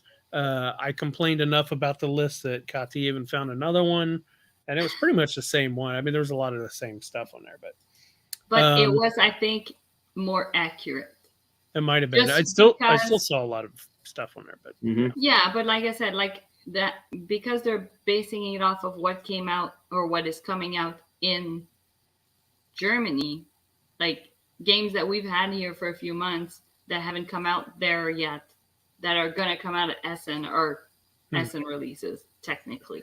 Right. Yeah, the thing that bugged me about the list was there were several Kickstarters that are not going to be released until next year. Like I went to their updates and read their latest update, and they were saying that, and yet they're on that Essen list. So maybe they'll have something to show, but it's not a release. They shouldn't have that on there. I'm totally on board with Peter's plan, except for the pretzels, but I'll eat like sausage and sauerkraut and whatever. I don't like sauerkraut, but pretzels are good. Yeah. When are we doing? When is Essen? It's the 17th. And now I want a pretzel. Is it 17th? No, it's later than that. Is I it? think it's around the 17th, 14th to 17th. Huh. You got. All right, so we picked out around 5-ish. Yeah. Around 5-ish. Well, I picked 5, and I have one that I just thought was fun. I had to show, and then what is that? Like a list of 20? No. Okay. Have you noticed he always has a big notepad, and it makes it so official. Yeah. He's got his you pin probably right have there. I will take the. I don't. I have 3 of them that are starred that are technically out-ish, and then I have 1, 2, 3, 4, 5 with a mention. Sure. Peter knows that going to Essen is like a big dream of mine. I even started learning German at one point to try to motivate myself to be able to get there. But well, we should we'll all see. make it next year then. Let's make a plan. Yeah, Peter buying all the plane tickets for us to go. No, it starts. You just okay. So I know you don't save for retirement, but you can start saving now for a plane ticket for next year. I mean, it's kind of a retirement trip. I don't do that. But if we're all planning on going, then yes, I will start planning on going. Yeah, we should all go. oh, there you go. And Nice. Do it. Nice. And then we can do a full 42 episode from Essen. I'm good with that. That would be nice. That would be fun. Yeah, Eating let's pretzel not and shit on my drinking goals for getting everybody to do one from QSCon though. Okay, like Yes. What's KuchCon? yeah, QSCon, 2021 November. See that? All right, so well, I'll just since I'm going to bring up my thing here. I'll just talk about the first one Yeah, start with yours. that I have. So there we go. Coffee Traders. Oh. So the I passed this box up like 3 times because that just looks so boring to me. But as I started looking at as I started looking at the game, I was like, ooh, look at that, charts and bits, and it looks very Euro-y and economic-y. Yeah, this interests me. I really like all of this stuff, whatever is going on here. Yep. I want to be involved in that. I mean, yeah, I saw it set up. It got played when we were at the gathering, and I remember thinking, like, holy smokes, that is a way more intense looking game than I thought. Yep. Yeah, I like big, like heavy Euro intensity. Yeah, this looks good. Can't wait to get into that. Mm-hmm. So hopefully It's more of a 1 2-hour game than a 4 half-hour game. That's always my answer. Yep. Well, not always. It depends. If I have to wait 15 minutes per turn, then it's not a 2-hour game. But Sure. So yeah, Coffee Traders. I don't know actually when it'll get to America, if it's to America, all that stuff. But No, it's there. We saw it at Gen Con, and I almost got it, but it had a $100 price tag. ooh, Yeah. so maybe it's not quite here, and that's why it had a $100 price tag. But it's pretty big too, huh? Yeah, It's a big, yeah. it is. Yeah. Who? I didn't see who published it. Let me see. Capstone. I want to say it was at the Capstone booth. And Yes. one more. I Yep. could be wrong, but I'm pretty sure that's where It it is. was. No, it's Capstone. Yep. So let's see, Katia, what's one of yours? Ooh, mine. Okay, one of mine would be Boone Lake. Oh, that one looks pretty good. So Alexander Boom. Feister. Yeah, Fister. Yep. And Oh yeah, it's there it is. okay. So the thing that I found was interesting. So in the description, does it not say something about like an expert game or like an expert level game? Look at the Oh, does it? description. An expert game in which you are finding yourself improving your life. Yep. I was like, an expert game? Like is it that? Maybe they just mean not like lightweight. Yeah. You know? This Cora from Yellow, Yeah. they have it says Yellow and it says expert underneath it. I could kind of see that. It seemed a little bit convoluted, I guess. Oh, this is Capstone too. It is. Yeah, it seemed yeah, it was basically like I think from what I gathered is you go to like an island that's uninhabited. Yeah, and you're trying to like start from scratch. Like you're trying to build resources, and so there's nobody on the island, but you're going there and trying to like raise cattle and do all this stuff. And I don't know, it just looked really cool. I don't know which one he's saying we need to play at BGG.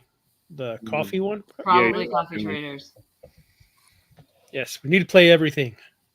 Yeah, this looked really cool. I almost put it on there, but I couldn't really get. So the way I was looking at it, I looked at images, obviously, and then I went to the full credits and looked at the mechanisms, and they didn't have anything here. Wait, what does that say there? No, but if you go back on the main description page, on the right side, is there nothing there? Oh, I mean, no, it doesn't have anything. I just want to point out what it says there. It says, what's that M word? Mechanisms. Yeah. Yep. Yeah. Hey, I try to use it. I see. So yeah, that's the only reason why I didn't put it on here. It was in my short list. Well, in the description I read, which wasn't on there, and now I'm not going to be able to find it because it was on that first list you had.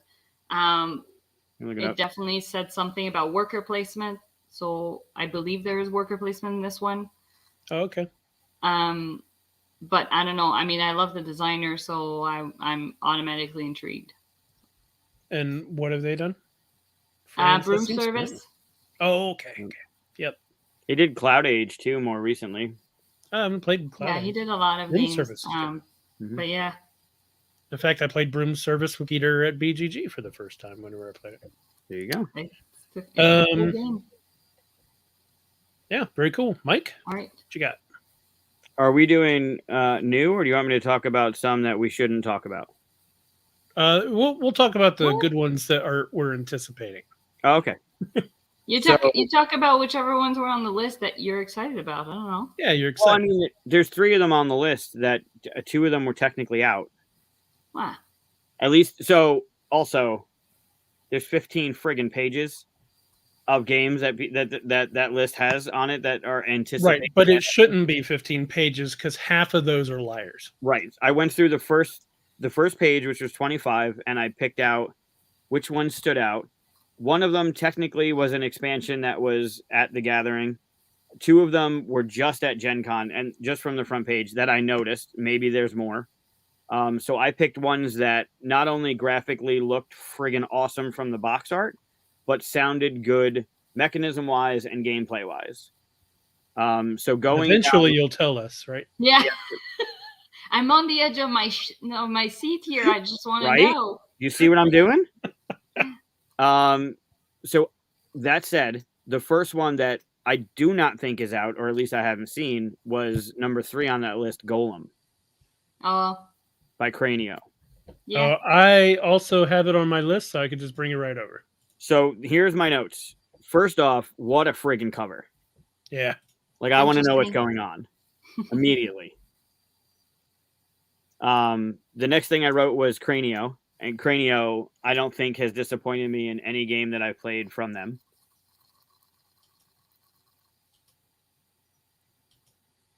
Yeah. Yep. I want to know what's going on. Yeah, this one looks like it's got some more good Euro-ness in it. And then mechanism-wise, it's got action drafting, which I think is cool. Dice rolling and set collection, which together, I don't know, piques my interest.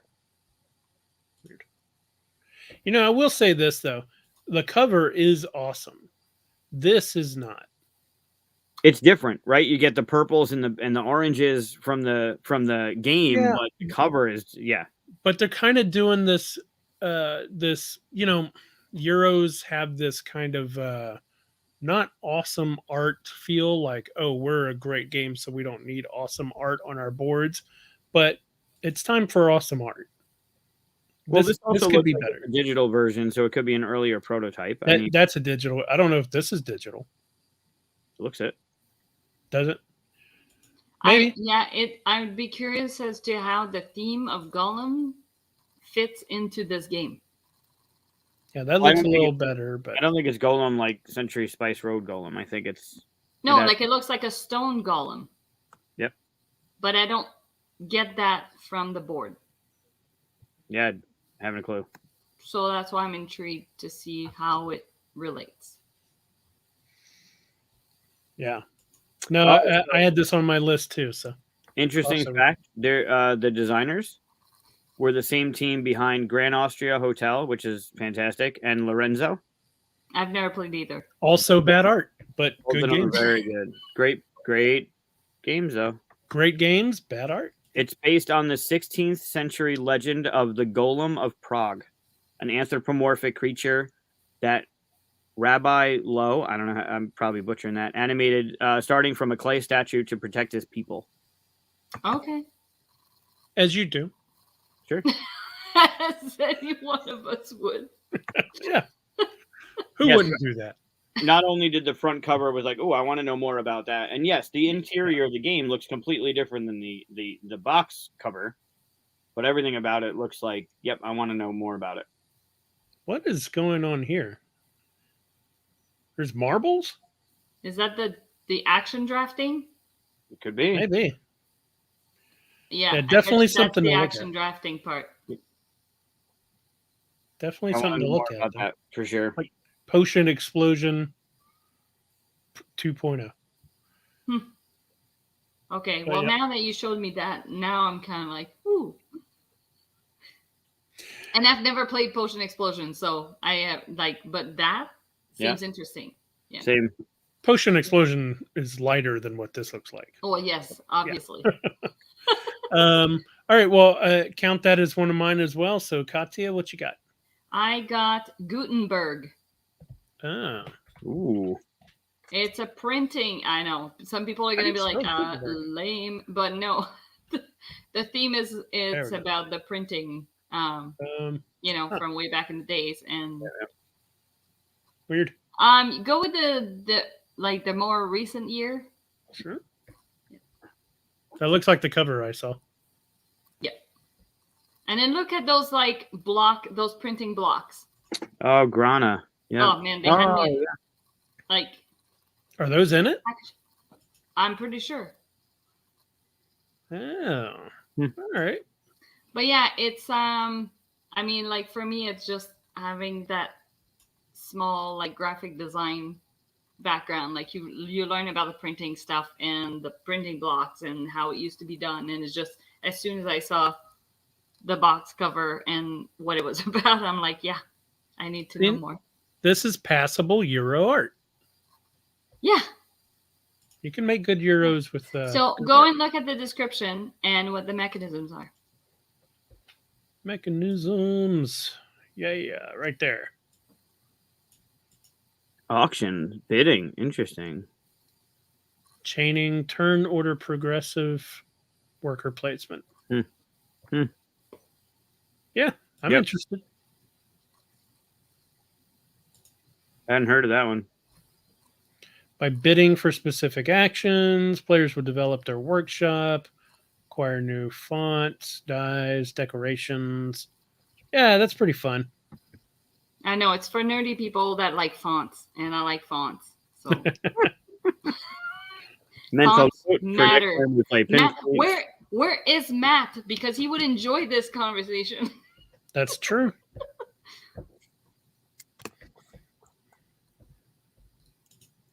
Yep. Don't want to own it, just play. It's okay, Peter. I'll get a copy. You can come over and play it. Yeah, we might have some of these at future conventions to play though, so we'll check them out. All right, Mike, you want to steal another one of mine? What you got? Like a challenge now. What you got? All right, let's go to. Oh man, what would you pick? All right, I'm gonna go to Batoku. Nope. Perfect. I don't even know how you spell that. How do you spell that? Bitoku. I even see. Oh, I did see this. Okay, there just wasn't enough for it on here for me to get into it. So another one of a company What's that? which apparently I supported the shit out of at Gen Con because I got 4 of their games from their booth. DeVere makes really cool, really well done games. And when I saw that cover, it was like, all right, you got me. I want to see what's going on. And then looking more into it, it just seems like something that I want to play. So dice. What was that? Sorry, dice selection. Worker placement with dice workers. Oh, I didn't know they even had this as a mechanism on here now. They don't have dexterity, but they have that shit. Weird. Yep. Set collection. Yep.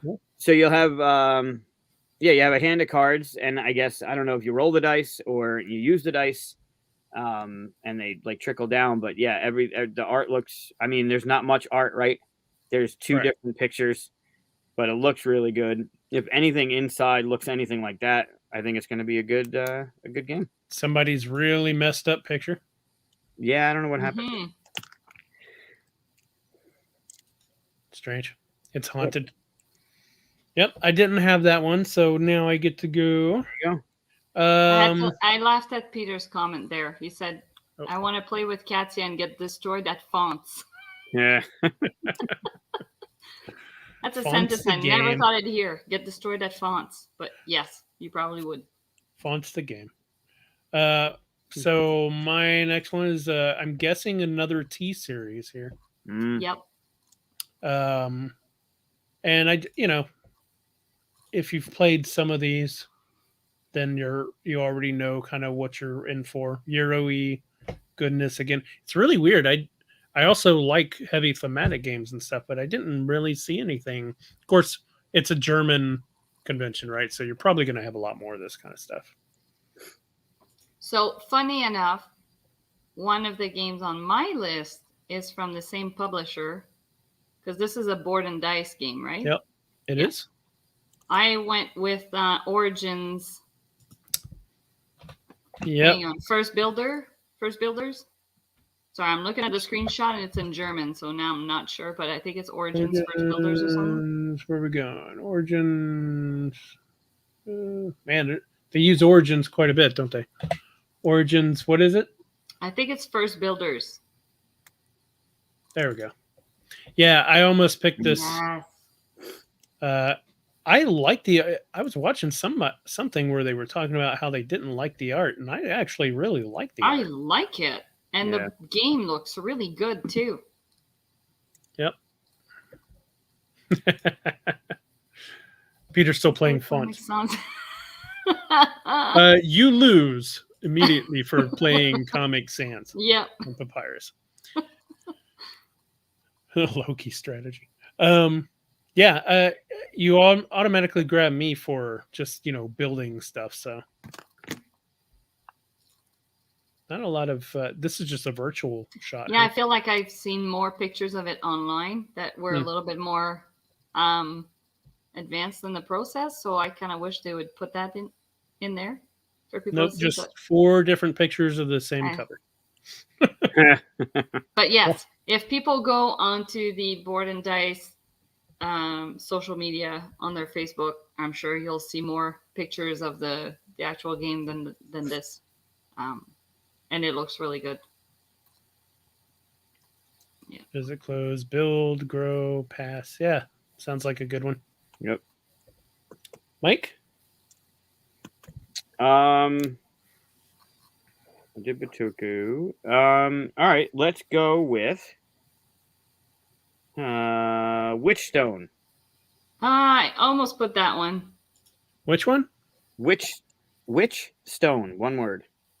The cover is grabbing for Yep. sure. So do the pieces look amazing. Super colorful, interesting, like domino kind of tile placement mechanism. Really? Another That's the combination- zoom? That's a good zoom. Well done. So glad they give me the zoom. Hooch. Hooch. Hooch. I pronounce it Hooch, but they make good games. Yep, and R&R I love. Also, it's a good doctor game. By the good doctor Katia. Oh. Yep. Oh, okay. Yeah, the tile placement with the dominoes and the idea of it being a root building kind of mechanism intrigued me, and then just the color and the components, it all looks pretty damn good. Card drafting, in-game bonuses, network and root building, point-to-point movement, the tile placement. Yeah. Yep. It's really weird that you typically look at the first name designer and then go, Yeah, so don't do that, because if you look at Batman, it's got me first and it's got Lanius second, and you shouldn't look at the first. Oh, design. weird. Yeah. Yeah, that shouldn't be the case either, right? Nope. Not that Reiner should be ahead of whoever did design it. I'm just saying, in my situation, right. We don't look at the first designer. I think the way it happened, it's just basically however you put it in. So who knows what got put in and how. I think it's alphabetical. I don't think so. I don't think so. I think it's just whoever you put in first. Okay. Could be wrong. Yeah, this looks fun. Not a lot of images to look at, but no, there's plenty of images. Yeah, plenty of images. I just didn't click on them. Very I'm cool. just saying, like in asking for troubles, it's Aaron then you, which is alphabetical.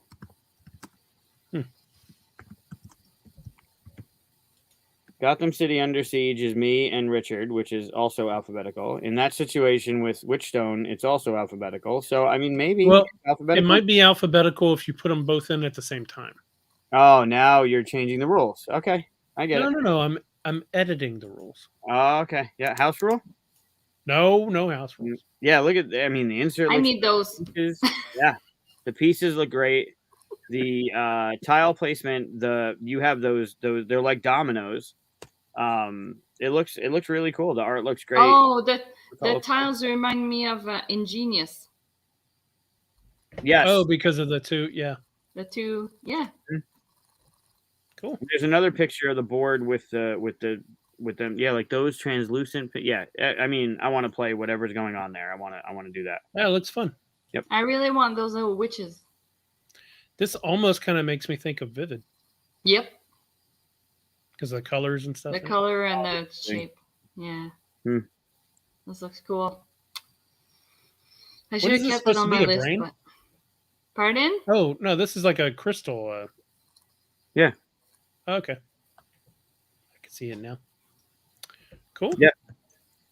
So yeah, that looks pretty damn good. All right, so my next one to talk about, I know that this is this came out a while back, and this is like extra stuff added together, and it's a big thing. So broke a little bit of what I was doing, because I was mostly picking brand new out of nowhere titles, but I know there's new stuff to this, right? So yeah. Yeah, I tried to avoid the stuff that was expansion, or even I'm pretty sure they're releasing Imaginarium, like the Nicodemus, which is basically 2-player Imaginarium. Well, I didn't do. Oh, sorry. Go ahead.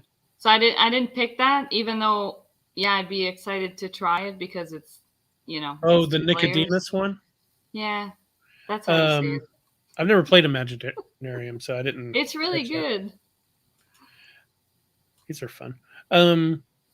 Yeah, I mean, this looks like just a big sprawling mess of game that will let me play a game for like 4 hours. So I'm in. Yep, it's got a lot of stuff for sure. So anyway, yep, big old culture. Civilization building thing. Mm-hmm. I love those. My next one is Neoville. Neoville. Oh wow, I keep missing the comments down here. Oh, It's way back there, right? I think he's talking Yeah. about your last one. yeah. Neoville. Neoville. N-E-O-Ville by Phil Walker Harding. Yeah. Wow. Oh, I didn't know this was a Harding one. I didn't look at the designer. There wasn't a lot of pictures, so I passed it by. No, but just the description had me sold on it. Like the theme alone. I was Looking like, for I want to try architects that. to build a city. Oh man, I totally missed this one. I would have gone for that. I want to take mine away. Blue Orange does. That's another company. I don't think I've ever been disappointed on any game from them. I should have. When I first heard of them, I thought, that's who I should have sent Troubles to, because Blue and Orange, right? Yeah. But- Yep. Hindsight. We did all Very right, though. fitting. Yeah, I don't see a lot of. Do we have anything for mechanisms? Yeah, down there. Tile placement. Oh, all it says is tile placement. What's the There's, weight on here? Yeah, I mean, it looks like Oh, there's tile no weight. placement, and then you have these little buildings that are, that image there that Okay. you're placing on the board. Hmm. I mean, it says that it's age 10 plus, and it's only 30 to 45 minutes, so it's probably not like a huge complex game. All right, might But- be game gateway. Yeah, still fun. It looked cool to me. I do enjoy small gateway games as well. I just don't get excited for them. Well, and then funny enough, so okay, I'll wait until the end. Oh, no, go ahead. I was gonna say one of my honorable mentions is another Blue and Orange game. It was King Domino Origins. Oh yeah. It's out though, isn't it? Well, no, it says October 2021. Like I've seen pictures on social media, but I don't know how out it actually is. I don't think but it looks really fun. Is it a legacy game or something? Why is it called Origins? Caveman. Yeah, it has to do Oh. with the theme, I think. I didn't look at the front cover here. Pictures, Chris. Pictures. Yep, I never look at pictures. Yeah. But yeah, it looks cool. Is it? Yeah, it just tells it. They don't have the what are they called? Something domino, pen domino, or what are they called? Like the dual tiles things. Yeah, whatever their tiles are. They don't have they don't have that as a Oh, mechanism. mechanism. Yeah. All right, Mike. Right. Let's do Corey's Another- already on pre-order. another Knizia. Yeah. Usually Hardings are good. Yeah. are pretty damn good. Another Knizia. What's your other Knizia? Siege of Rundar. I before E except after. Oh, I saw that cover. This is a cooperative game, right? It is. Which is why I didn't pick it. But yeah, So it's a Knizia game, and it's got art by Andrew Bosley, who people might know from Vivid. great art. Awesome artist. Yeah, but the concept of it, I like cooperative games. It seems like it would be a fun romp. Curious about the 60 to 90, but seems like it'd be fun. Yep. Has a lot. Area movement, card drafting, cooperative game, deck bag, and pool building. Yep. Dice rolling, once per game abilities. Yep. Solo solitaire game.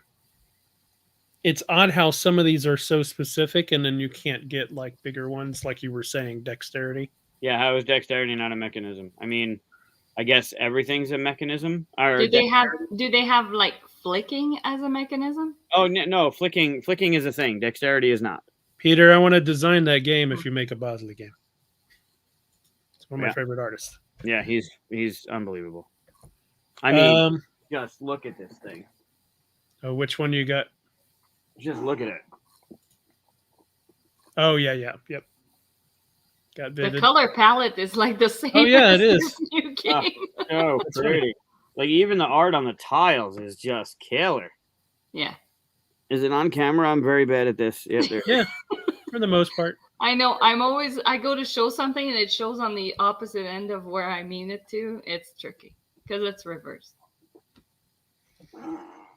Yeah, I definitely looked at this just because of the art, and I was like, "Oh, Renner Knizia," and then unfortunately, a cooperative doesn't get played very well at my groups for the Gotcha. most part. There's a few that do, but I'm surprised you waited this long to bash Batman. I'm curious if you're even going to touch it tonight. I didn't get to play it. Oh God. It was 11:30. We were in the middle of the rules. We both felt kind of tired. I didn't want to play the game in a kind of bad mood that I already was in after playing Merv. So, gonna give it its own That's good fair. chance. Okay, I appreciate that. That's very Yeah. nice of you. My final one. Oh, do you have any honorable mentions you want to throw in there? Before we get into our last ones, Well, I got a final one. Let me say that, and then you can do some honorable mentions if you want. all right, yeah, because I still have one more, and then I have a couple extra. Oh. Yeah, I should feel have like one I more. still have one more and then Oh. one more honorable mention. Okay. Well, this is actually cooperative, I believe. So, see, I'm Ooh. not totally against it. But Mortem Medieval Detective, immediately the theme grabbed me. I like That the art too, that cover. Yeah, there's no other art other than the cover. Damn it. But it's deduction adventures that take place in a grim world shaped by medieval Europe. Blah blah blah. You'll solve mysteries, encounter characters, and blah blah. You know, it kind of feels a little role play-y, and you can get me with that usually. So, only you and the choices you make decide how the events will unfold in the end. That sounds fun. Must be legacy or campaign, right? Each case requires up to 3 hours to play. Wow. Yeah, that sounds good. That's a bit long. How many cases are there? Oh, 3 exciting scenarios. So it's really not 120 to 180. It's 120 to 180 per case. Yeah. Which is good. I mean, You got 9 hours of gameplay in playing each of those scenarios, up to 9 hours. That's pretty good. did you ever play Time Stories? I've spent some of those were 3 hours. Nice. Cool. Especially if we messed up. That cover art is real cool. Yeah, I like the cover art. Who's the artist? Seeing if they put it on the covers. I have been liking the people putting artists on covers. Mhm. Oh, it says NA. What? Interesting. Who's the publisher? Jet Games? Do you know what they've done? Mm-mm. Recognize the... Wow. Get a Oh, better War of logo. the Worlds. Okay. Oh, I haven't played that one. Although, and Torgut. Okay, well, they work with they work with Gray Fox. So They did Art Fox. Huh. Interesting. I haven't played any of these. Go back. Who's the other one? Lavka. Oh, the other publisher, Yeah, there's 3 more. Lavka? Yeah. Terraforming Mars, Dune Imperium. Oh, it's Russian partnership. Oh, yeah. They're just pulling them over. Yeah. Sure. Cool. I wish there was a different space for, like, I want to know who published it, and I want to know who's imported it. You know? Yeah, they're still publishers in Mhm. different countries, Yeah. right? Like, Yeah, but they're not the ones who signed the game, who like discovered it. That's to Right. me a different. Yeah. And even more importantly, developed it. Right. I want to know who did that. hmm Yes.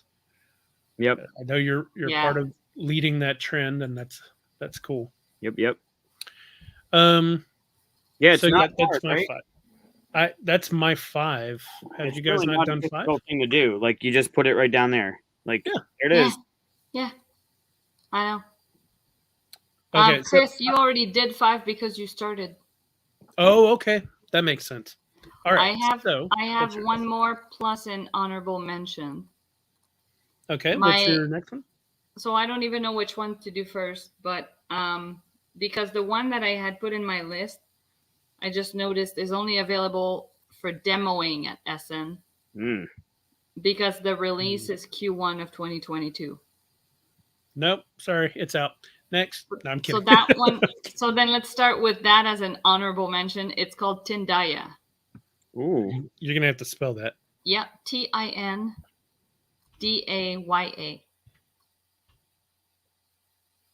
Oh, that doesn't seem familiar. Ooh. I don't think I saw this cover. How weird. Must have just skipped it. Ooh. Right? I mean, that's fascinating. It kind of seems like this could perhaps replace Spirit Island. Oh. Wow. That's a big statement. I'm just saying in terms of like theme and mechanism. It's a co-op game. It says here. Makes me think of It said, hold on. It says area majority influence co-op game, ancient civilization, and basically, yeah, I think you're on the island, or and you're trying to survive the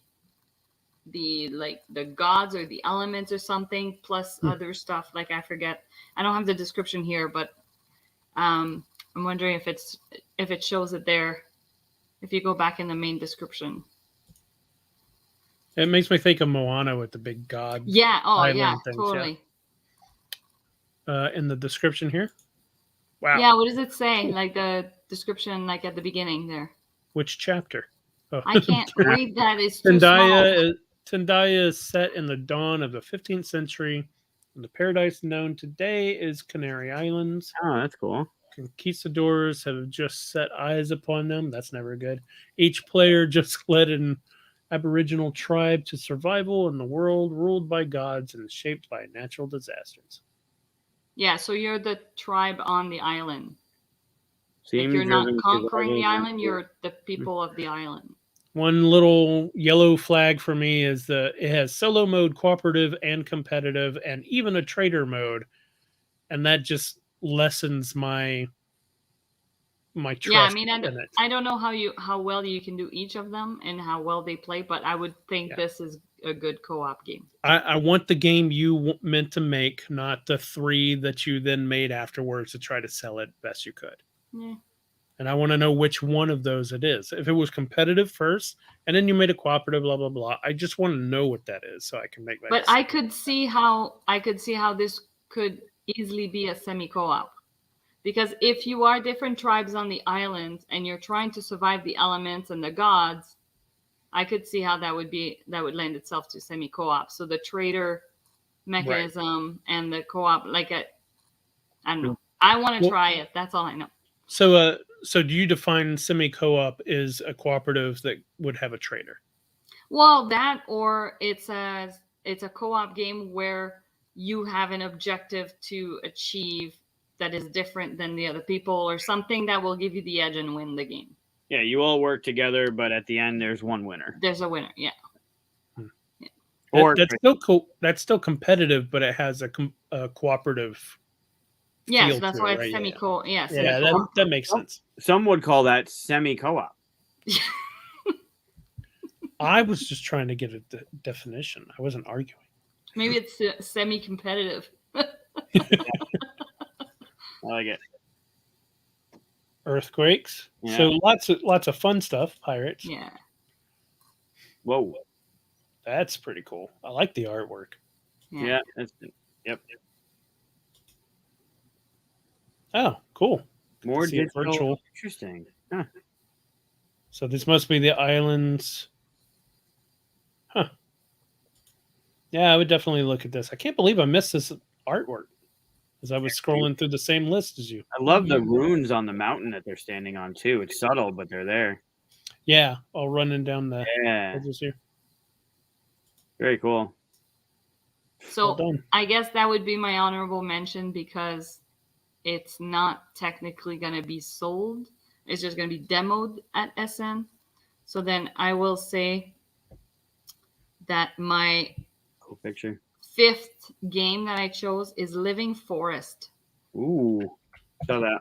Again, the artwork caught my eye.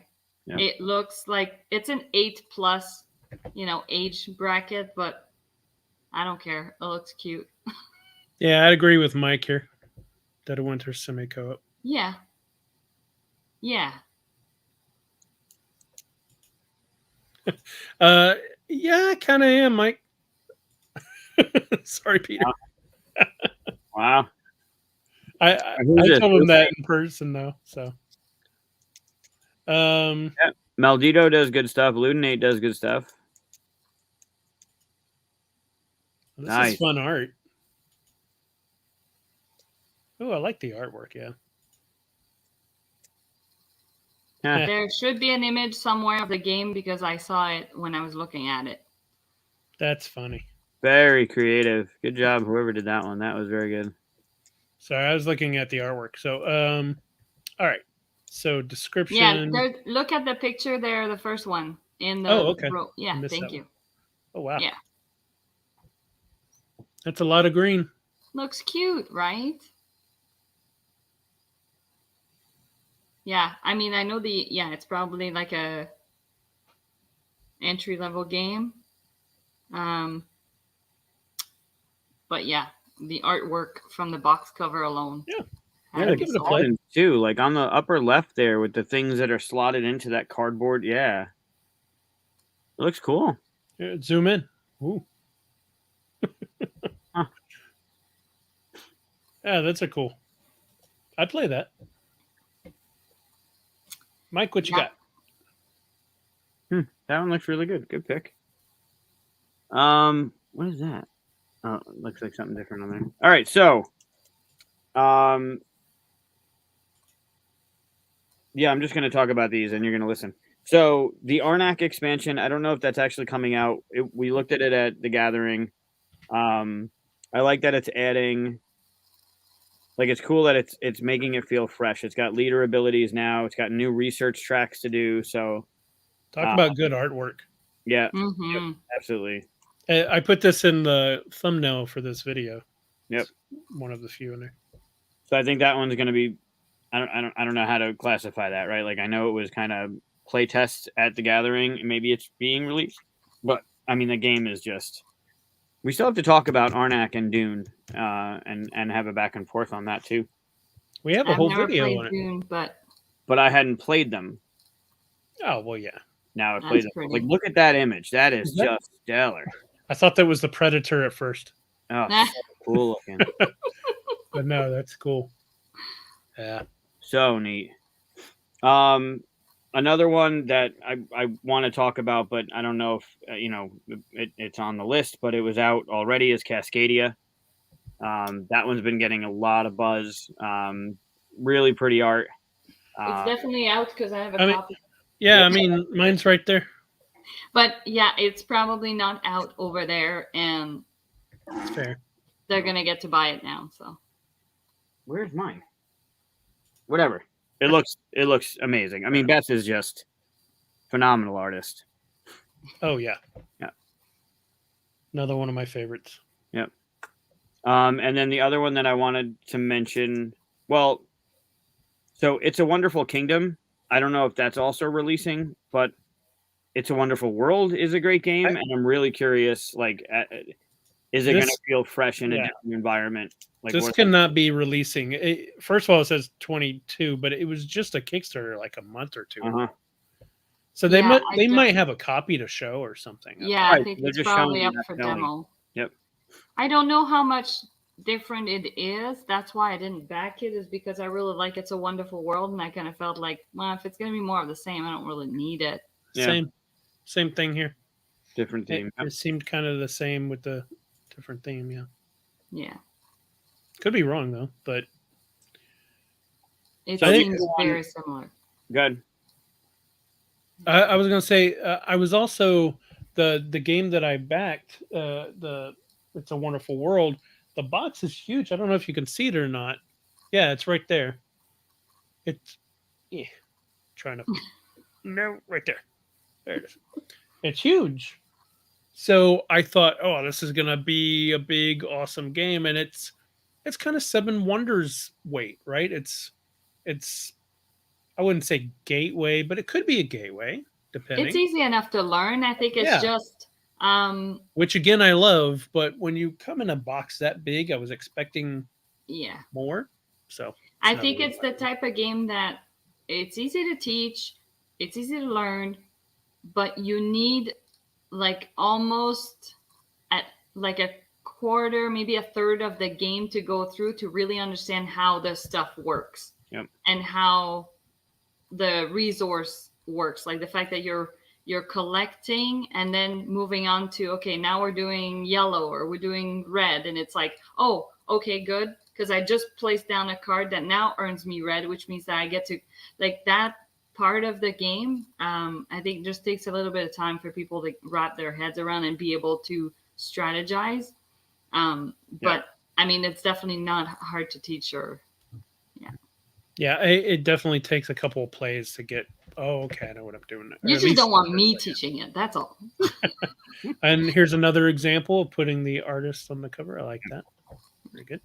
It definitely rewards repeat play, because then you realize, oh, I should have done that differently, or I should have done that earlier, and you get it. And when you get it, you're like, oh, yeah, I should have done this way and earlier. Then that makes you want to play it right after. Yep, absolutely. Yep, that's true. Although, funny enough, I said exactly that. I was like, oh, okay, now I know how this plays. And then I did so much worse the second time. Oh, no. I'm not surprised. I did not know how I was supposed to play. Not shocked. You thought you did, but you didn't. Yeah. All right. You got another one, or? We got two more. Okay. My actual one, and then one more that was already out at Gen Con, but needs to be mentioned, by Arcane Wonders, Furnace. Okay. Did you not play that, Chris? Played it twice. Furnace? Not a fan? Played it twice. Oh my God, for real. All right, so I'll give my quick little thing about it. Okay. All right, time it. Wait, where are we? 2:27:05. Okay. All right, go. Quick little thing about it. It's got a lot of bonuses and stuff. The problem is that because of the random cards that come out, you could just be randomly destroyed for no good reason. Like, we saw it at one point. We saw that neither one of us could use any card that came out, and either way, like losing it or gaining it wouldn't be beneficial at all. And then another time, the last round that all the cards came out, I couldn't use them and they wouldn't benefit me at all. And it just stopped me cold in what I was doing. And it was just because of random cards that come out. And all they had to do to fix that was, like, if you played London, it has these stacks of like a stack of A cards and B cards and C cards. And then they just go out like that. Right. And so you could have easily done that with the cards to say, here's this kind of card, now this kind of, so it doesn't stick like that. But that's my only real complaint about it. It is a fun game. It's got some good stuff to it and all that, but it needed just a little bit more cooking just to fix that situation. All right. Yeah, good to know. That wasn't that long. At Gen Con. I mean, their booth was constantly selling these things. Yeah. I would recommend play London instead. It was definitely a game that I remember when people started posting their Gen Con haul. That was in a lot of them. Yep. Mind you, so was the game 10. Oh, by the way, I don't know if Bobby's watching, but they played it Saturday, and he sent me a message directly and said 10 is awesome. Is that what he said? I want to get it right. Hold on. Because I was like, I don't know if he's just trolling me or not. 10 is great. 10 is great. Bobby. I sent him that as a response.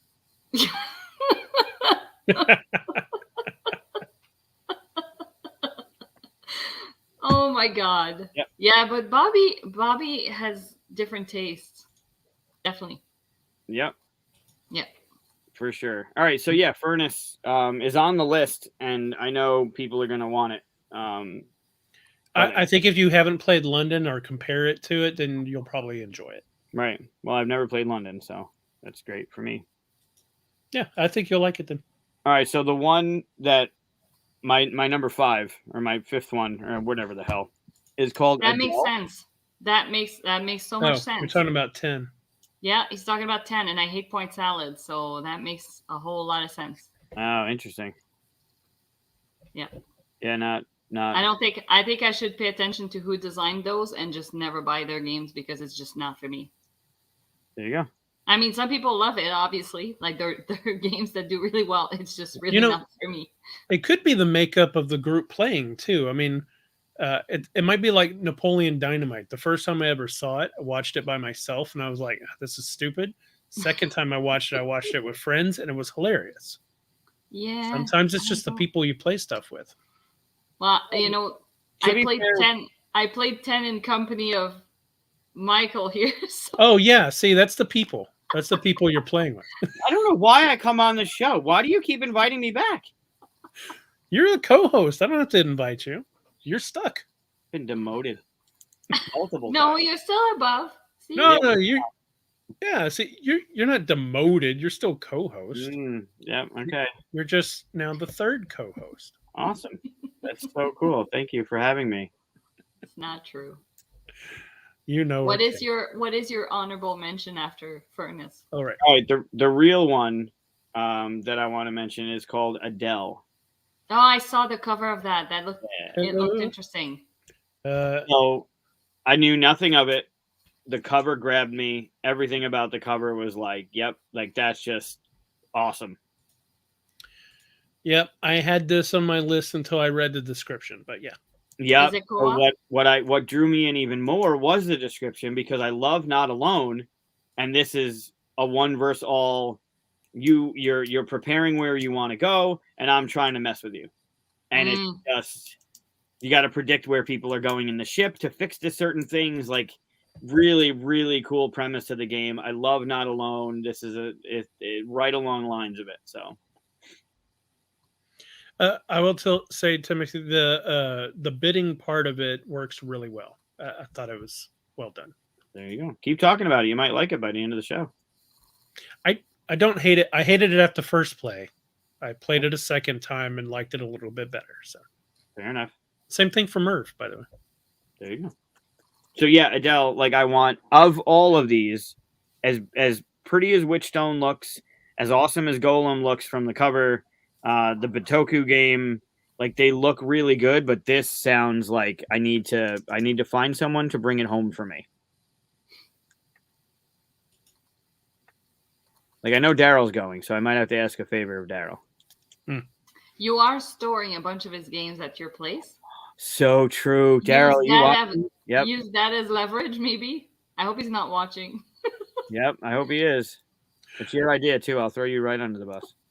Thanks. Yeah, so it looks. I mean, the art's cool. The screaming images. That I don't know. It looks like I wanna know what's going on there. Like of all of these, again, I only went through the first page of that thing, so I'm sure there's tons of stuff I missed. But this one, like, yeah, yep. Just from the imagery, it kind of reminds me of Dark Moon. You get your player shield, you got your people in space, you got people going nuts. What was that one? That one. I know it doesn't play that way though, but yeah, I don't have a good history of enjoying one versus many games, so I took that off my list. Still could be great, and then I'm sure there's versions of those kind of games that I would enjoy, but cool. Yeah. I did not look at anything beyond this image, but I just had to do it because oh, look at that. 42 is on there. Oh. I don't know what this is. It's a worker placement game set in the bureaucratic dwarven community. Oh, well, there you go. The bureaucratic dwarven community. You know those bureaucratic dwarves are always... bureaucrats. Negotiate and manage your resources to fulfill government contracts. Okay, so it's the guy running the mine. Gotcha. He's like how weird. It's so strange. The artwork's a little strange too. I mean, it's, huh. Oh, anyway, it had 42 in it, so I just grabbed it. Love it. Oh, that's cool. Wait a minute. We're looking at this one now. It's got a tower. Yeah, I haven't even looked at this beyond that cover. Yeah, it's got a dice tower. I guess that's a dice tower. Looks like It's a cube. probably cube your tower. like a mining shaft or like a mining elevator of some kind. Yeah. Yeah. Well, that's clever. I just keep seeing Santa Claus every time the face. Yeah. Oh yeah, pops for up. sure. He totally then, looks yeah. like Santa Claus. Anyway, 42. Had to put it Nice. Nice. on. Is that all of them? Yeah. That's I all think. mine. Hold on. I'm just gonna make sure. But yeah, I'm pretty sure. Unsettling vibes. Yeah. I wonder if you meant was that all by of them. Adele or. I can't get Adele, the singer, out of my head for the name of the game. I wish they Yeah. didn't name it that though. So it's probably pronounced Adelaide. So just go with Adelaide. Well, they should have gone with something else. Well, I'm going to put one of those up. I did at the beginning, but There you go. Yes, please do. all right. Well, that's all the stuff we promised we'd do. Anything else you want to add? What are we doing next week? We're going to have a different intro because that was horrifying. No, that's gonna stay. I almost want you to like play it again Oh, Do is a that- different- right now. You want me to end the show with the intro for Oh, those that I missed think you it? should. I could do that. I think you should. Oh, what does Mike say? One versus many. He says, nee, nee, nee, nee, nee, nee, nee. Sorry. Vibes of Mexico. Vibes, okay. Mr. X and Mm. Scotland Yard. I never played Scotland Yard. Yeah. Well, I mean, yep. That'd be nice. Yeah, I saw My Management, but I thought it was already out, so I didn't use that one either. It is. It was out of It Gen- is out. Yeah. All right. Well, yeah, next week. Well, I next don't think week we have any plans, do we? Michael can give us a recap of Origins. Oh, yeah, you're going to Origins. You're going to be back by then? Yeah, it's only a 6-hour trip, so I was back for Gen Con. Of course I'll be back. Yeah, just as grumpy as you were last time. Probably, yep. Depends on how often I talk to you during the week, is how grumpy I am on Mondays. Hey, we haven't been talking that much at all, so you can't blame me on that. It's been unbelievable how many things all come to a head when you don't expect it to. Like today, my car didn't start. Like I didn't need my car not to start today. Of all the other things that are going on, it's like it just doesn't end, and it just keeps piling on. You're like, I got this. I'm good. Chunk Yep. it up. I got it. I know you're busy. That's why I haven't been pushing you on the game Sure. and all that. You On know. my list of stuff in this little notepad of That's stuff that I have going on. It's on That's there. fine. It's supposed to be fun to design games, so don't feel pushed. I'll get it. Even though it's been a while. No, I'm kidding. Also, came to the realization that 5 weeks from now is QSCon, so that's another thing that needs to start. Pushcon. Yeah, this thing over here. Oh, there's Max. There's Max, the bear. There we go. Now we see him. Yeah. You showed him last week too. That's another thing that's happening. So How? Oh, I didn't look at the Kickstarter. How long is the Kickstarter? 23 more days. Ooh, Yeah, I think it was a full 30 or 20. Yeah, 30, I think. that's a long time. Yep. It ends. Yeah, but I think this will actually work well for them. That's good. Yeah. Yeah.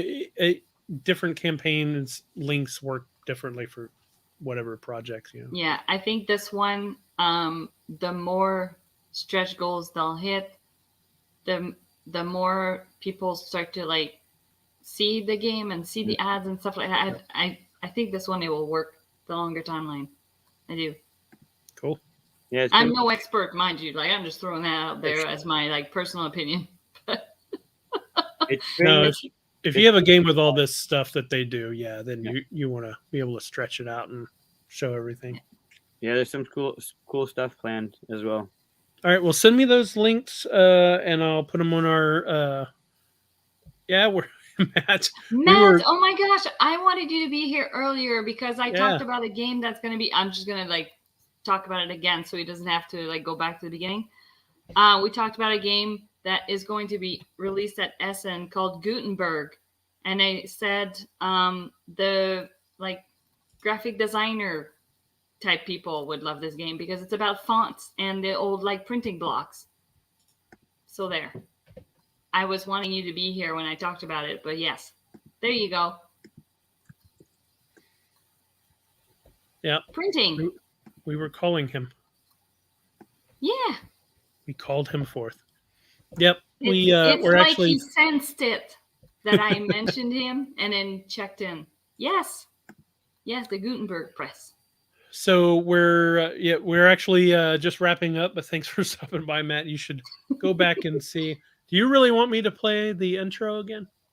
Yeah, Yeah, well, I think everybody needs to see it. Yeah, absolutely. And but I want to listen to it again, and I will chuckle before we go into the Discord channel. All right, yeah, we'll be in the Discord. Come talk got to my us headphones. in the Bat Cave. That link will be in there. I'm also going to update the links here. Thank you for giving that to me. yeah, I just sent you those links. So thank you everybody for stopping by. Wait, hold on 1 second before you do. No, bye. No, I'm kidding. Why? What's up? I'm just trying to find my recorder on my phone. No. Wait. Why would you need me to wait? You could just go to YouTube anytime you want.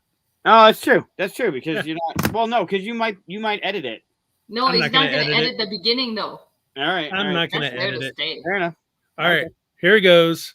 One last time because I'm not going to do this all the time. We're leaving So, you with an awesome video. New intro, outro, I guess at this point. Oh, this could be the outro and like credits roll. Yeah. Oh. Oh my gosh. Ooh. Oh my. Wow. Wow. Very cool. All right. So one last time. Here's the alternative intro. Thanks for watching, everybody.